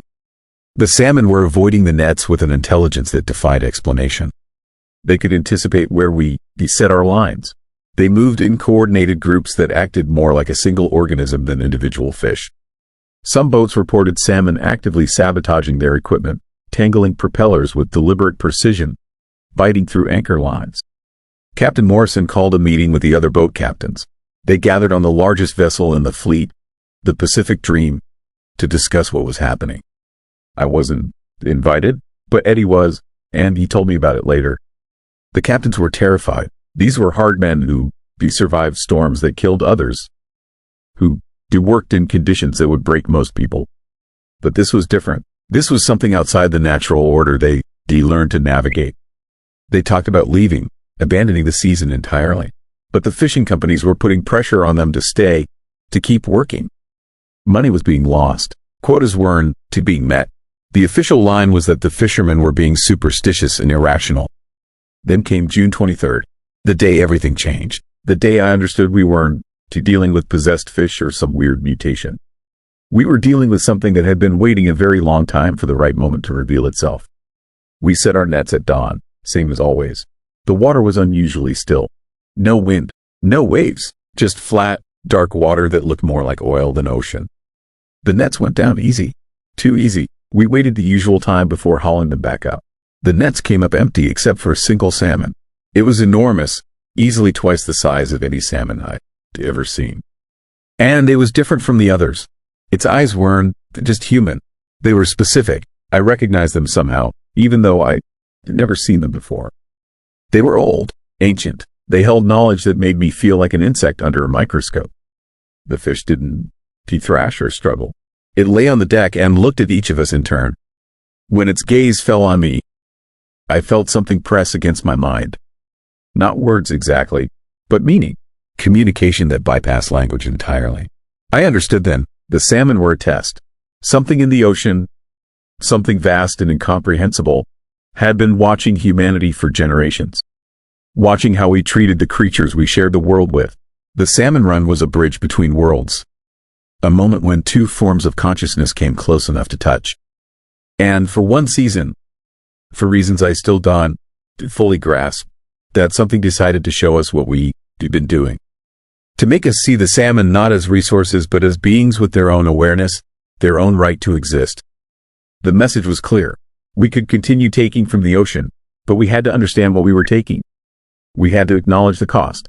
Eddie tried to throw the giant salmon back, but it wouldn't move. It just lay there, those eyes boring into us. Captain Morrison came over, took one look, and turned away. His face had gone gray. He walked to his cabin and didn't come out for 6 hours. The fish stayed on our deck for 3 hours before it finally moved. It dragged itself to the edge and slipped back into the water with a grace that seemed impossible for something so large.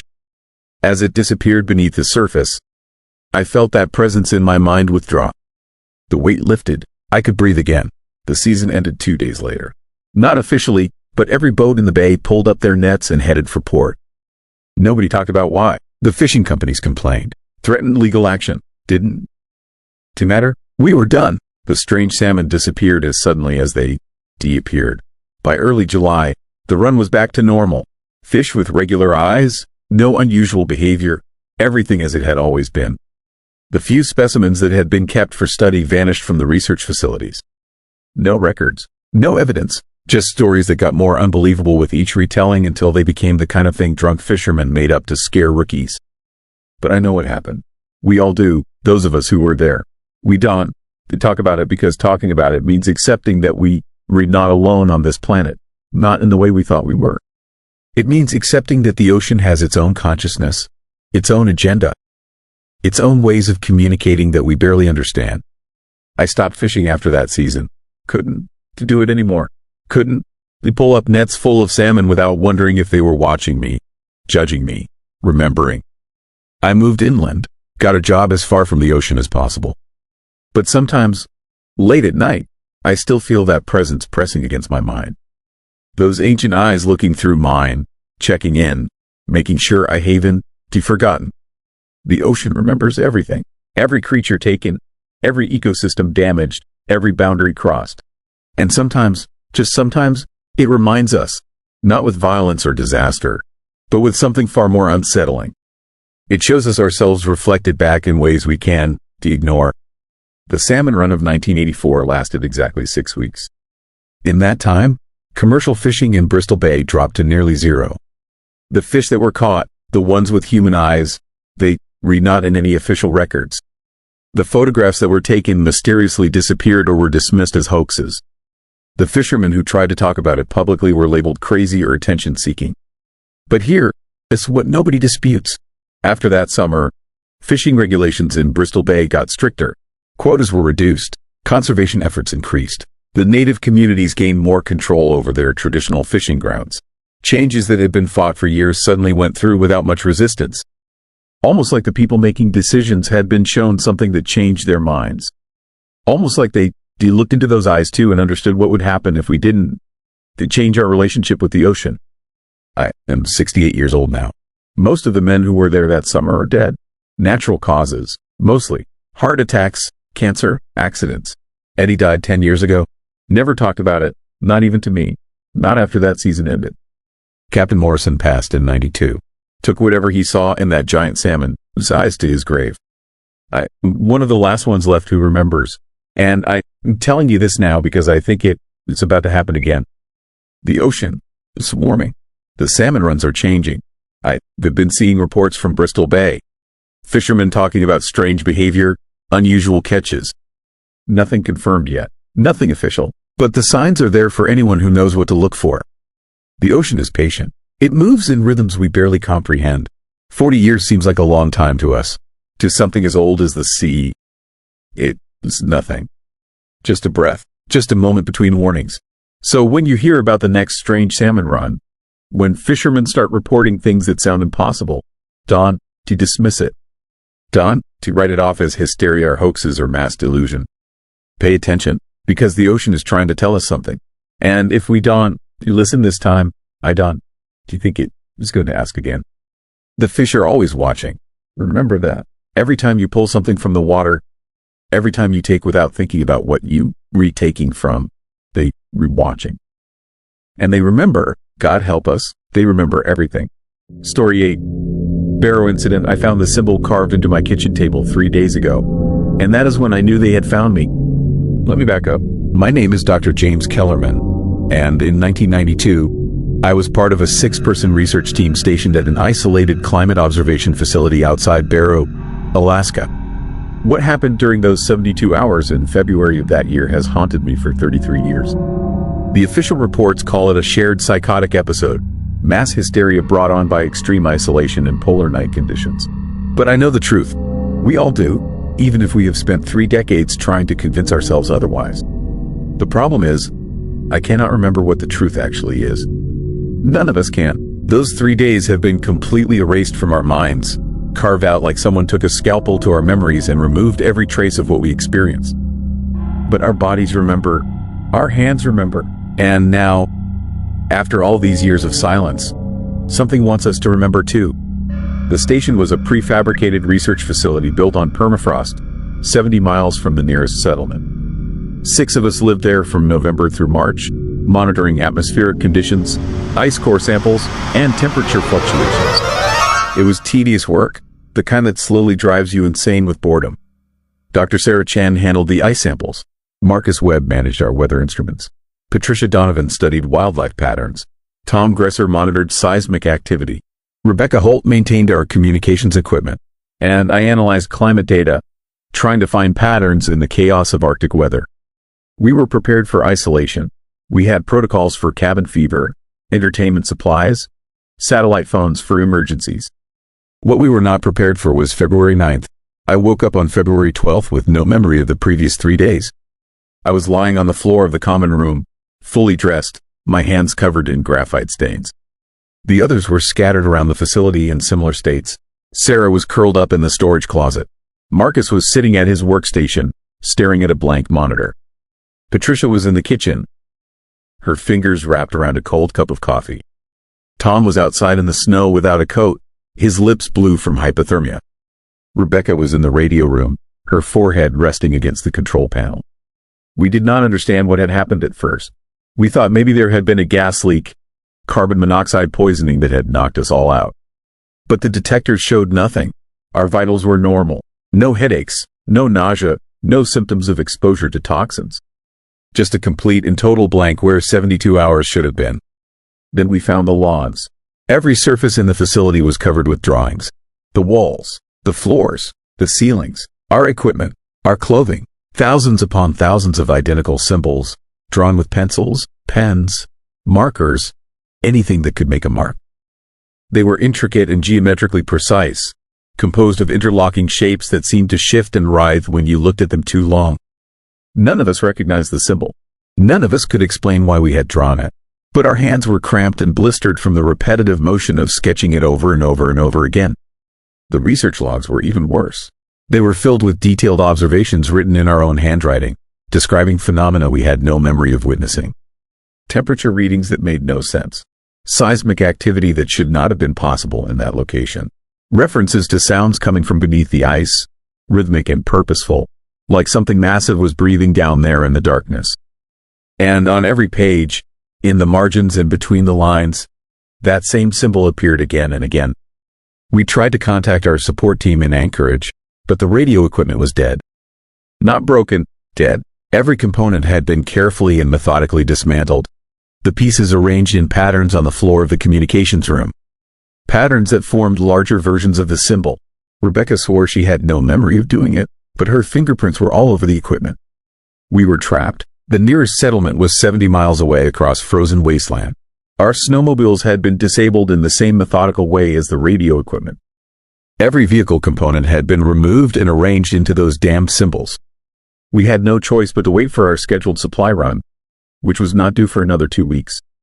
Those 2 weeks were the longest of my life. The symbol would not leave us alone.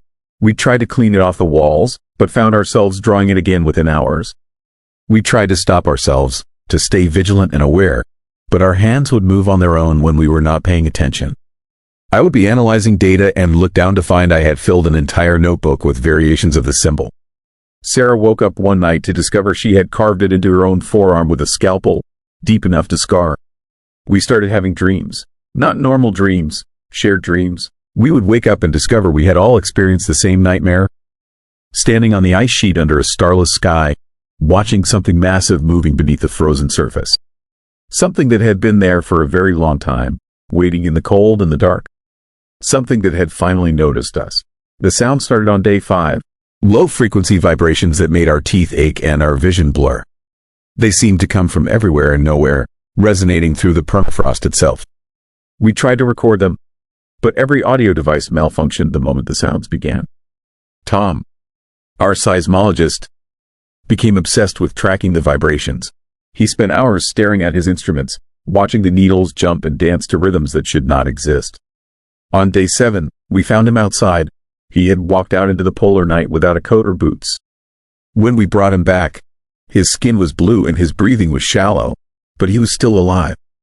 Barely. As we warmed him up, he kept mumbling the same phrase over and over. It showed me what we did. It showed me what we did during those 3 days. He died before he could explain what he meant. The rescue team arrived 2 days later. They found 5 researchers in various states of psychological breakdown, surrounded by symbols we could not stop drawing. They found Tom, his body frozen solid outside the facility, and they found no evidence of what had caused our collective amnesia. No toxins, no equipment malfunctions, no rational explanation. The official investigation concluded it was mass hysteria combined with isolation-induced psychosis. We were all quietly released from our contracts, given generous compensation packages, and strongly encouraged to never discuss what happened. Most of us took the money and disappeared into normal lives, desperate to forget. But you cannot forget something that never really left. Over the years, I have tracked down the other survivors.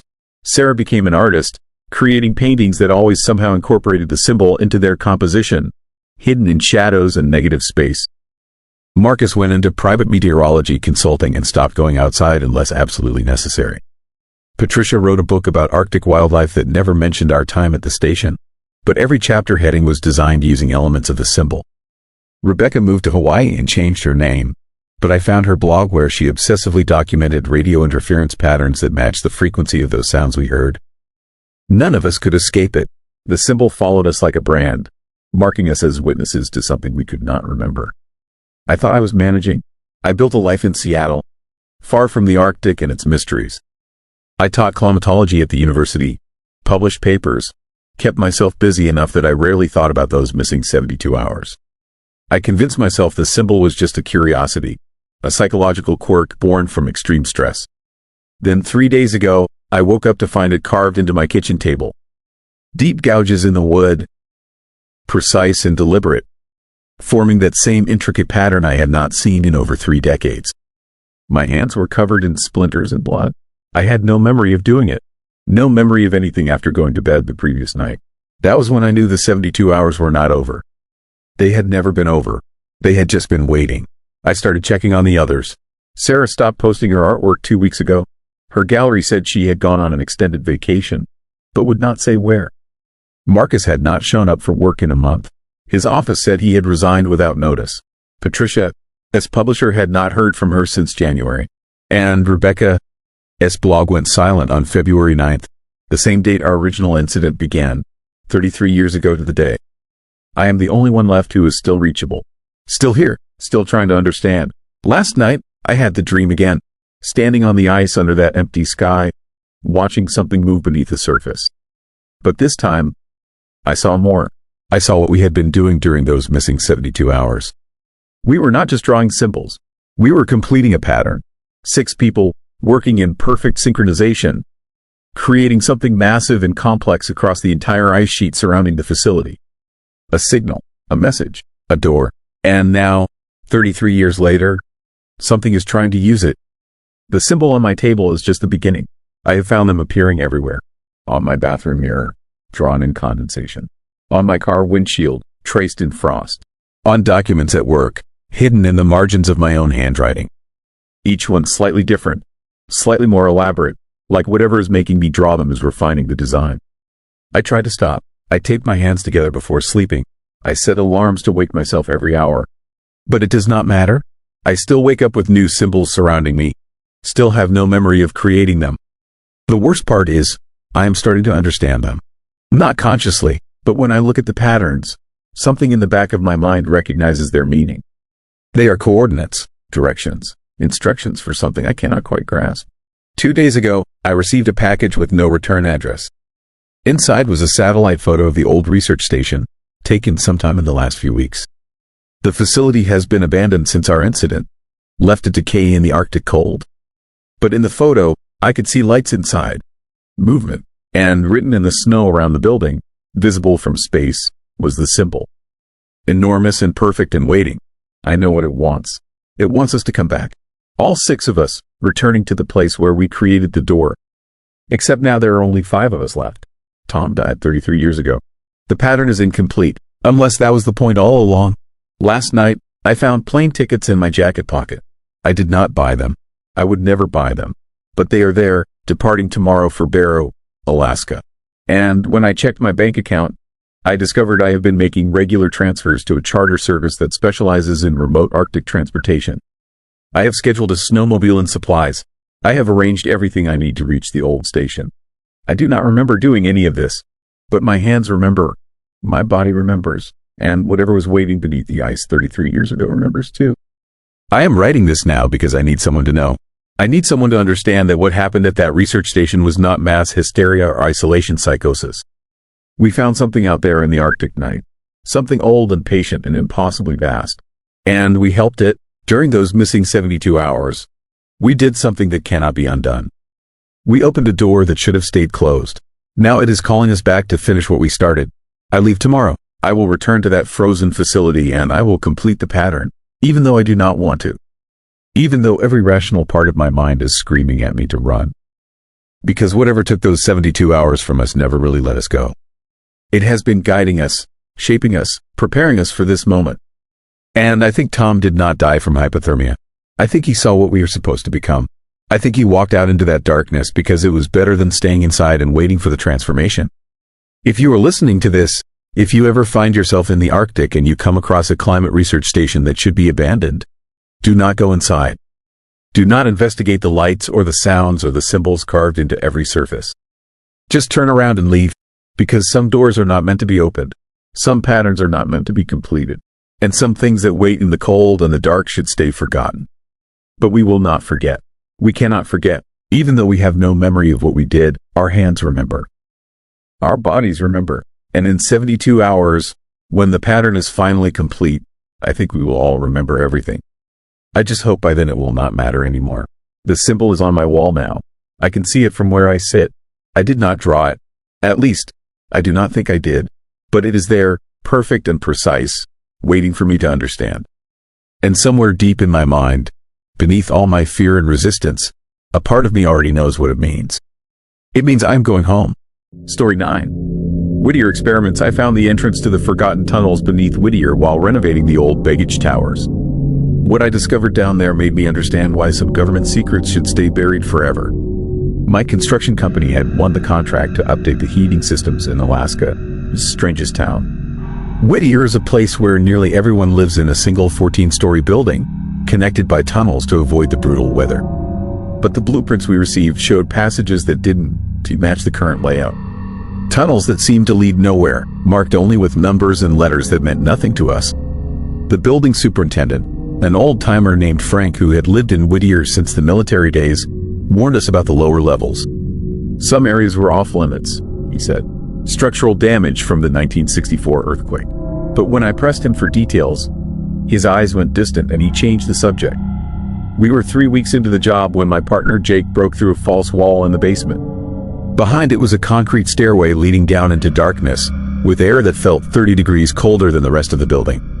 The walls were painted institutional green, and brass plates marked each level with numbers that descended far deeper than any building foundation should go. Jake wanted to report the discovery to the city.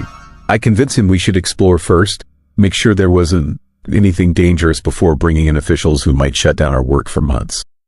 It was a decision that still haunts me every night. The first level below seemed normal enough. Empty rooms with government-issued furniture covered in dust sheets. Filing cabinets that had been cleaned out decades ago. Fluorescent lights that somehow still worked when we found the electrical panel. Everything had the sterile feeling of a military installation, which made sense given Whittier's history as a Cold War outpost. But as we descended deeper, the atmosphere changed. The temperature dropped noticeably with each level, until our breath formed clouds in the stale air. And there were sounds, mechanical humming from behind sealed doors, the distant echo of footsteps that stopped whenever we paused to listen. On the 4th level down, we found the first laboratory. The room was maybe 20 feet square, with white tiles on the walls and drain grates built into the sloped floor. Medical equipment from the 1960s sat under plastic covers, looking like it had been abandoned mid-experiment. Heart monitors, IV stands, and devices I couldn't identify, but that gave me an uneasy feeling just looking at them. But what caught my attention were the speakers. Dozens of them, mounted at different heights around the room, all aimed at a single chair in the center. Heavy leather straps hung from the chair's arms and legs, and dark stains covered the padding where someone's head would have rested. Jake found the control booth behind a one-way mirror. Banks of tape recorders and mixing equipment, some still plugged in and showing power lights. He hit a random play button before I could stop him. The voice that filled the laboratory was human, but wrong. It spoke English words, but the rhythm was off, like someone reading phonetically from a foreign language. The message repeated over and over, getting louder with each cycle, until the sound became physically painful to hear. I yanked the power cord from the wall, plunging the room into blessed silence. But the echo of that distorted voice seemed to linger in the air around us, and I noticed that the temperature had dropped another 10 degrees while the recording played. We should have left then. Should have sealed up the entrance and pretended we never found anything. But the contractor in me was fascinated by the engineering of the place. Someone had spent serious money building this facility, carving rooms out of solid rock and installing systems that were still functional after 60 years of abandonment. The 5th level contained living quarters. Small cells with metal bunks and no windows, each door equipped with heavy locks that could only be opened from the outside. The mattresses were long gone, but personal belongings remained scattered on the floors. Photographs of families, letters written in different languages, books in what looked like Russian and German. But some of the cells contained things that made my skin crawl. Scratch marks gouged deep into the concrete walls, dark stains that could have been blood or something worse. And in one room, words carved into the stone with desperate precision. The same phrase repeated hundreds of times in shaky letters that grew smaller and more frantic toward the end. They are changing us. They are changing us. They are changing us. Jake was taking pictures with his phone when the lights went out. Emergency lighting kicked in after a few seconds, bathing everything in hellish red. But in that moment of absolute darkness, I heard something that made my blood freeze. Footsteps echoing from the stairwell above us. Multiple sets, moving with military precision toward our location. I grabbed Jake and pulled him toward the far end of the corridor, looking for another way out. The emergency lights revealed a heavy door marked with radiation symbols and warnings in multiple languages. It was unlocked, and beyond it lay a tunnel that stretched into darkness. The footsteps were getting closer, accompanied now by voices speaking in that same distorted rhythm we had heard on the recording. But these weren't recordings. These were live voices, coming from the levels above us. We ran through the tunnel, our footsteps echoing off curved concrete walls that seemed to go on forever. Emergency lights spaced every 50 feet provided just enough illumination to keep us from running into walls, but the shadows between them hid shapes that might have been equipment or might have been something else entirely. The tunnel split into 3 branches. Jake wanted to go right, toward what he thought might be the harbor. I chose the left passage, following a subtle breeze that suggested another exit. We agreed to meet back at the main tunnel in 30 minutes if we didn't find a way out. The left passage led to another laboratory, larger than the first and obviously more important. Banks of monitoring equipment lined the walls, connected by thick cables to a central chamber made of reinforced glass. Inside the chamber was a chair similar to the one we had seen before, but this one was equipped with electrodes and devices that looked more like torture instruments than medical equipment. But what captured my attention were the photographs mounted on a bulletin board near the entrance. Black and white images of test subjects, dozens of them, showing the progression of some kind of experiment. The early photos showed normal-looking people, mostly young men and women with military bearing. But as the sequence continued, their faces began to change in subtle ways. Their eyes became larger, more reflective. Their skin took on a pale, translucent quality, and their expressions grew increasingly vacant, like the personality behind those features was slowly being erased and replaced with something else. The final photographs were the worst. The subjects looked human from a distance, but the details were all wrong. Too many teeth crowded into mouths that smiled constantly, eyes that reflected light like an animal, and skin so pale it was almost transparent, showing the network of veins and organs beneath.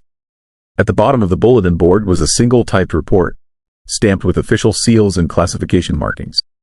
Project Deep Freeze, it was titled, Psychological Conditioning Experiments Designed to Create Optimal Human Resources for Arctic Deployment.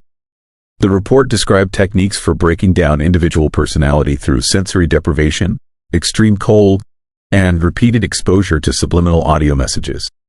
The goal was to create soldiers who could function in isolation for extended periods without suffering mental breakdown. But the later pages suggested the experiments had gone far beyond their original scope. Test subjects were being conditioned for something called Phase 2 integration. The report mentioned enhanced cold tolerance, improved night vision, and increased resistance to psychological stress. But the clinical language couldn't hide what was really happening. They were trying to turn people into something that wasn't entirely human anymore. I was photographing the report with my phone when I heard Jake screaming. His voice echoed through the tunnel system, growing more desperate with each cry for help. But there was something wrong with the sound. It was too distorted, too similar to the recordings we had heard earlier. Like his voice was being processed through the same equipment that had created those inhuman messages. I ran back toward the main tunnel, following the sound of his screams. But the passages seemed different now, longer and more confusing than when we had first entered. The emergency lights were flickering randomly, creating a strobe effect that made it impossible to judge distances or directions accurately. When I finally found the central junction, Jake was gone. His flashlight lay on the concrete floor, still turned on but cracked like it had been dropped from a great height. Dark stains led from the light toward the right-hand passage, the one he had chosen to explore. I followed the trail deeper into the tunnel system, past laboratories and holding cells and rooms filled with equipment I couldn't identify. The stains grew larger and more frequent as I descended, and the temperature continued to drop until I could see ice crystals forming on the walls. The trail ended at a massive door marked with symbols that hurt to look at directly.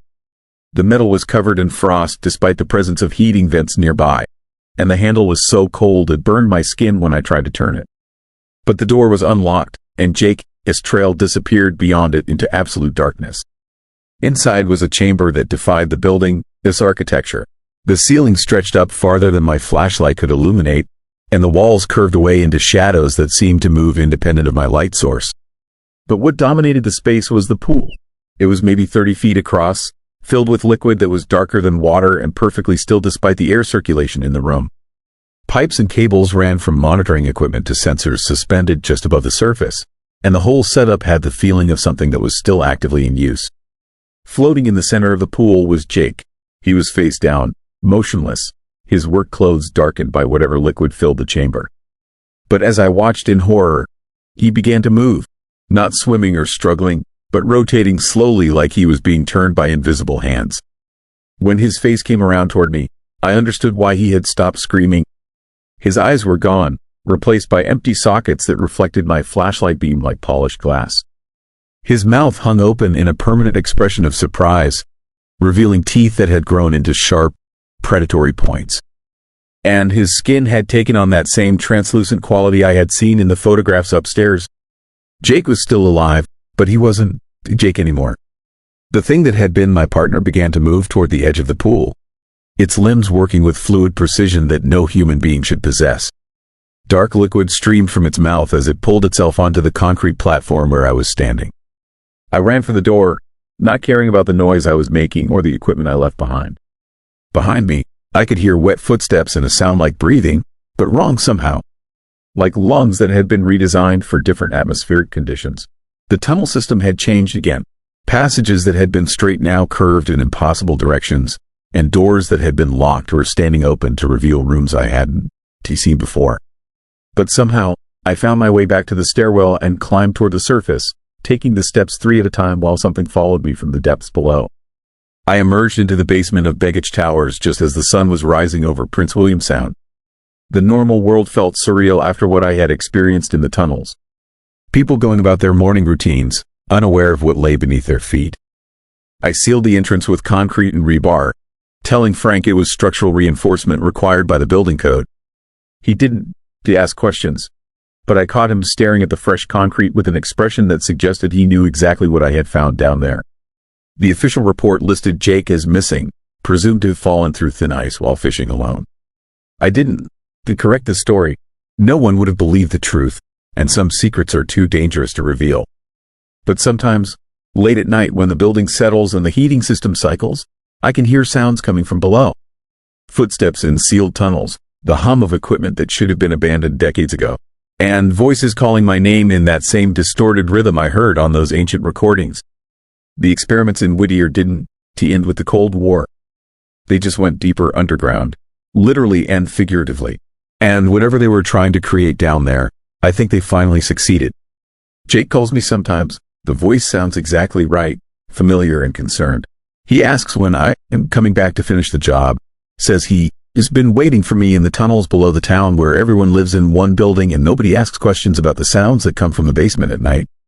I moved to Arizona last month.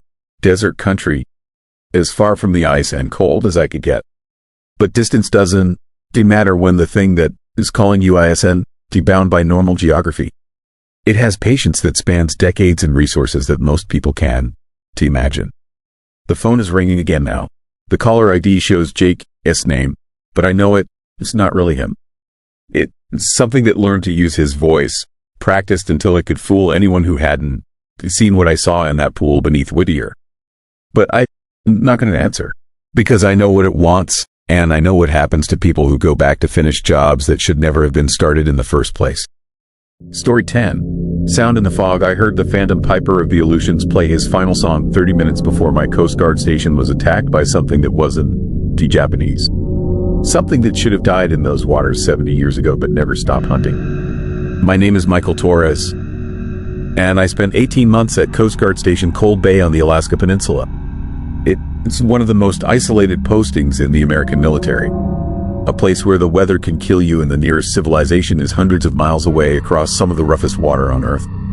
But I volunteered for the assignment because I needed the solitude after what happened in Afghanistan. I thought the emptiness would help me heal. I should have known better than to look for peace in a place where so many others had died violently. The stories about the Phantom Piper started during my first week at Cold Bay. Chief Petty Officer Rodriguez, a 20-year veteran who had served at stations throughout Alaska, told me about the reports that went back to World War II. Soldiers stationed in the Aleutian chain during the war against Japan had reported hearing bagpipe music drifting through the fog before enemy attacks. The sound was so consistent that some units used it as an early warning system. But Rodriguez told me something that wasn't in the official records. The music didn't just predict Japanese attacks. It seemed to predict death itself, regardless of the cause. Plane crashes, accidents, sudden illness, equipment failures that turned fatal. Whenever the pipes played in the fog, someone at the station would be dead within hours. I thought it was typical military superstition until I heard the music myself. My first encounter happened during a routine patrol flight along the outer islands. I was serving as observer in a Coast Guard helicopter, searching for signs of a missing fishing vessel that had sent out a distress call 3 days earlier. The fog was thick that morning, reducing visibility to maybe 50 yards in any direction. We were flying essentially blind, relying on instruments and GPS to navigate between the volcanic peaks that jutted out of the Pacific like broken teeth. That's when the pilot, Lieutenant Sarah Kim, started acting strange. She was listening to something through her headset, tilting her head like she was trying to tune in a weak radio signal. But when I checked our communication channels, I heard nothing but static and the normal chatter from our base station. Kim suddenly changed course without explanation, heading toward a cluster of uninhabited islands that weren't a part of our search pattern. She flew with the confidence of someone following precise directions, but she wasn't responding to any navigational aids or radio traffic that I could detect. When I asked her about the course change, she just pointed ahead into the fog and told me to listen. That's when I heard it. Faint at first, barely audible over the helicopter, this rotor noise. The unmistakable sound of bagpipes playing a slow, mournful tune that seemed to come from every direction at once. The melody was hauntingly beautiful but wrong somehow, like a funeral dirge played in a minor key that didn't exist in normal music theory. The music led us to the missing fishing vessel. We found the boat grounded on a rocky beach of an island that didn't appear on our charts. The hull was intact, and all the safety equipment was still in place, but the 3-man crew was missing. Their life raft was gone, along with their emergency supplies and radio equipment. But there were no signs of struggle or distress that would explain why they had abandoned a seaworthy vessel. More disturbing was the condition of the boat itself. The metal surfaces were covered in a thin layer of frost, despite the relatively warm August weather. And everything made of organic material, the rope, the wooden deck planking, the leather seats, showed signs of rapid decay that should have taken months to develop. But what made my hands shake as we circled the wreck was the sound equipment we found in the wheelhouse. A portable radio was still playing, tuned to a frequency that shouldn't have been able to receive anything in that remote location. The music coming from the speakers was the same bagpipe melody we had heard in the fog, but recorded with the tinny quality of very old audio equipment. Lieutenant Kim managed to land the helicopter on the beach near the boat, despite conditions that should have made landing impossible. The fog had lifted slightly, giving us maybe 100 yards of visibility in each direction. But as we approached the vessel on foot, the temperature dropped noticeably, and frost began forming on our flight suits. Inside the wheelhouse, I found the ship's log. The final entries described 3 days of normal fishing operations, with good weather and excellent catches. But the last entry, written in handwriting that became increasingly erratic, mentioned music in the fog. The same bagpipe melody, growing louder each night until it seemed to be coming from inside the boat itself. The crew had abandoned ship because they believed something was using the music to call them into the water.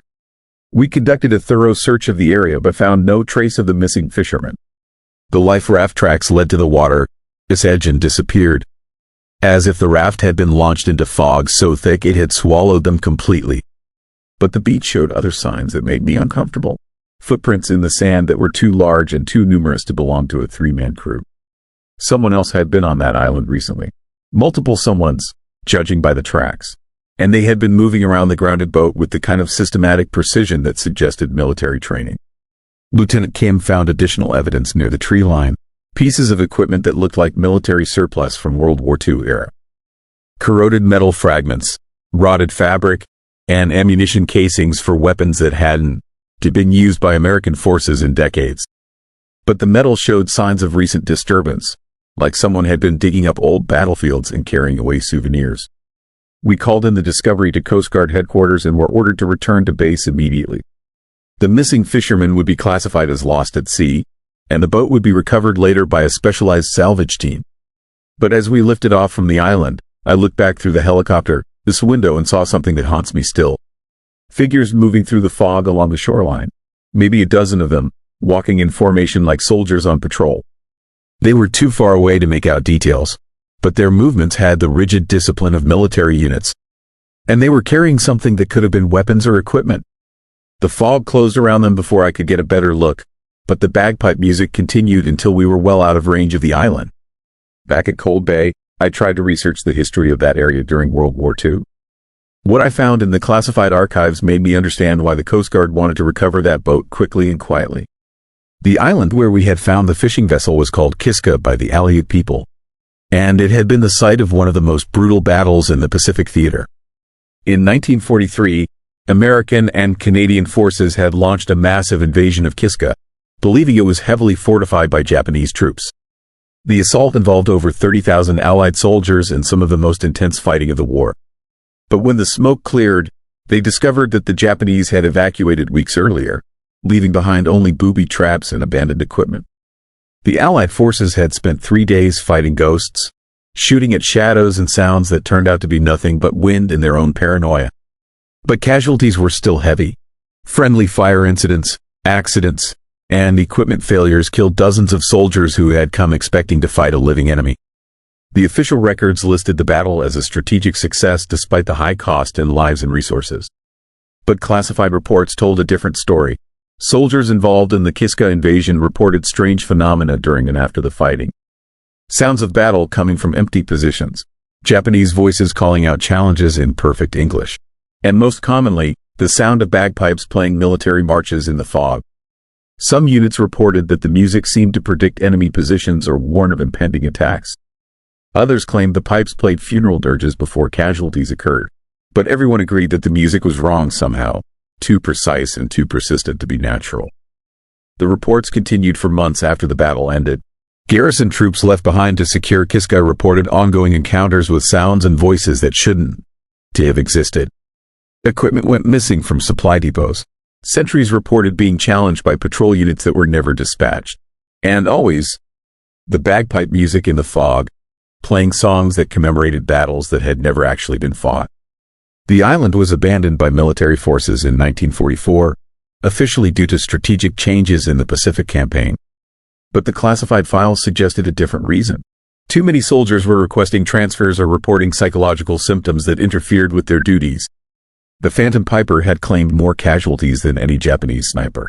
Reading those reports, I began to understand what had happened to the missing fishermen. They had encountered something that had been haunting the Aleutian Islands for 70 years, something that used familiar sounds to lure victims into situations where they could never be found. But my research was interrupted by events at Cold Bay that made historical mysteries seem trivial. The fog rolled in 3 days after our helicopter mission to Kiska.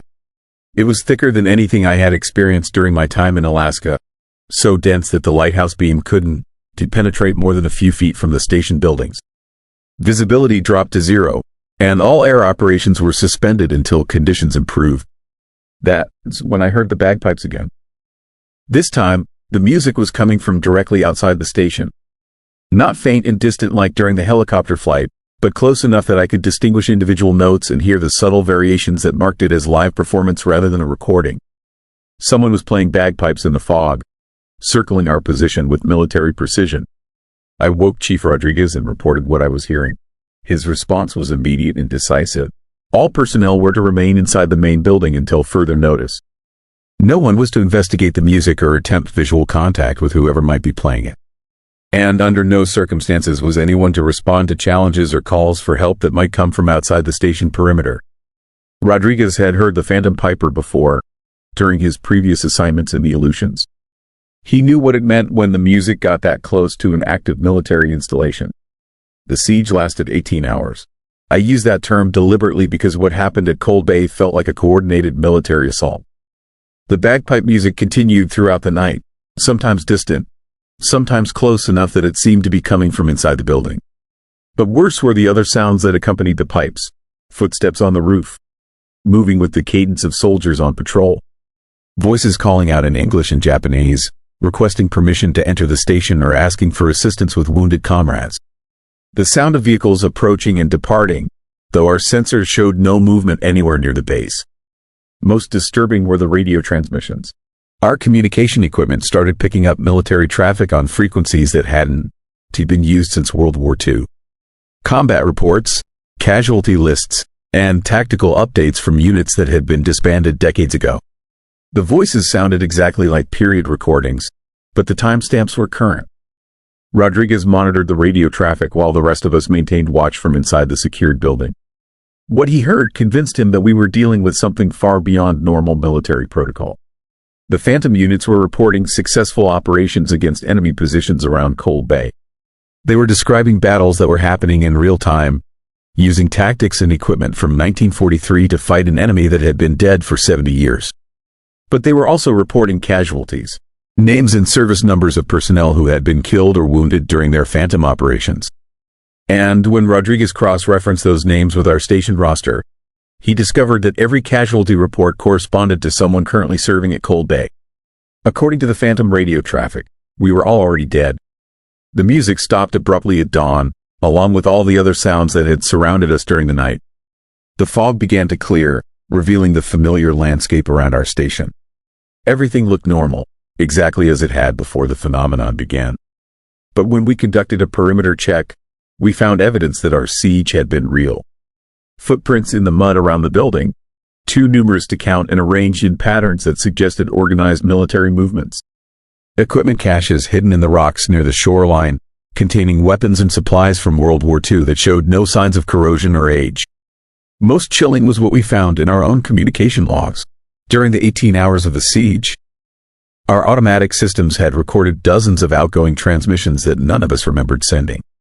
Distress calls, tactical reports, and casualty notifications, all transmitted on current Coast Guard frequencies but describing events that had happened during the war.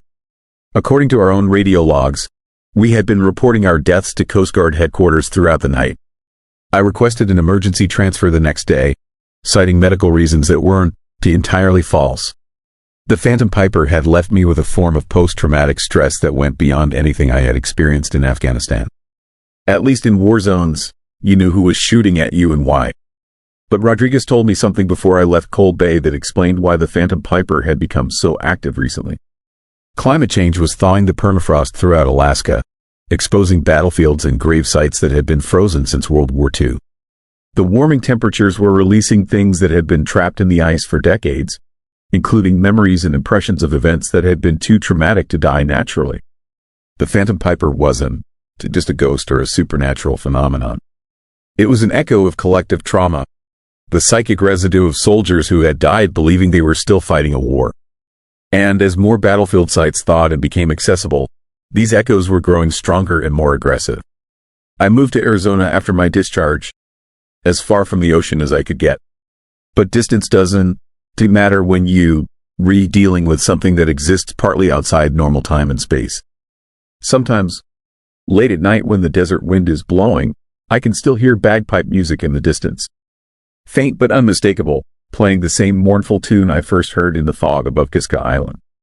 The Phantom Piper found me once in the illusions, and I'm beginning to think he is still playing for an audience that includes everyone who has ever heard his music and lived to remember it. The dead dawn, to stay dead in Alaska. They just wait in the fog for the right conditions to resume the battles they never finished fighting. And that's where our path ends, for now. Out here in Alaska, the silence feels endless, but the stories never really stop. If tonight's whispers chilled you, subscribe and turn on notifications so you'll always know when another story emerges from the dark. I'd love to hear where you're listening from or the strange things you've seen yourself.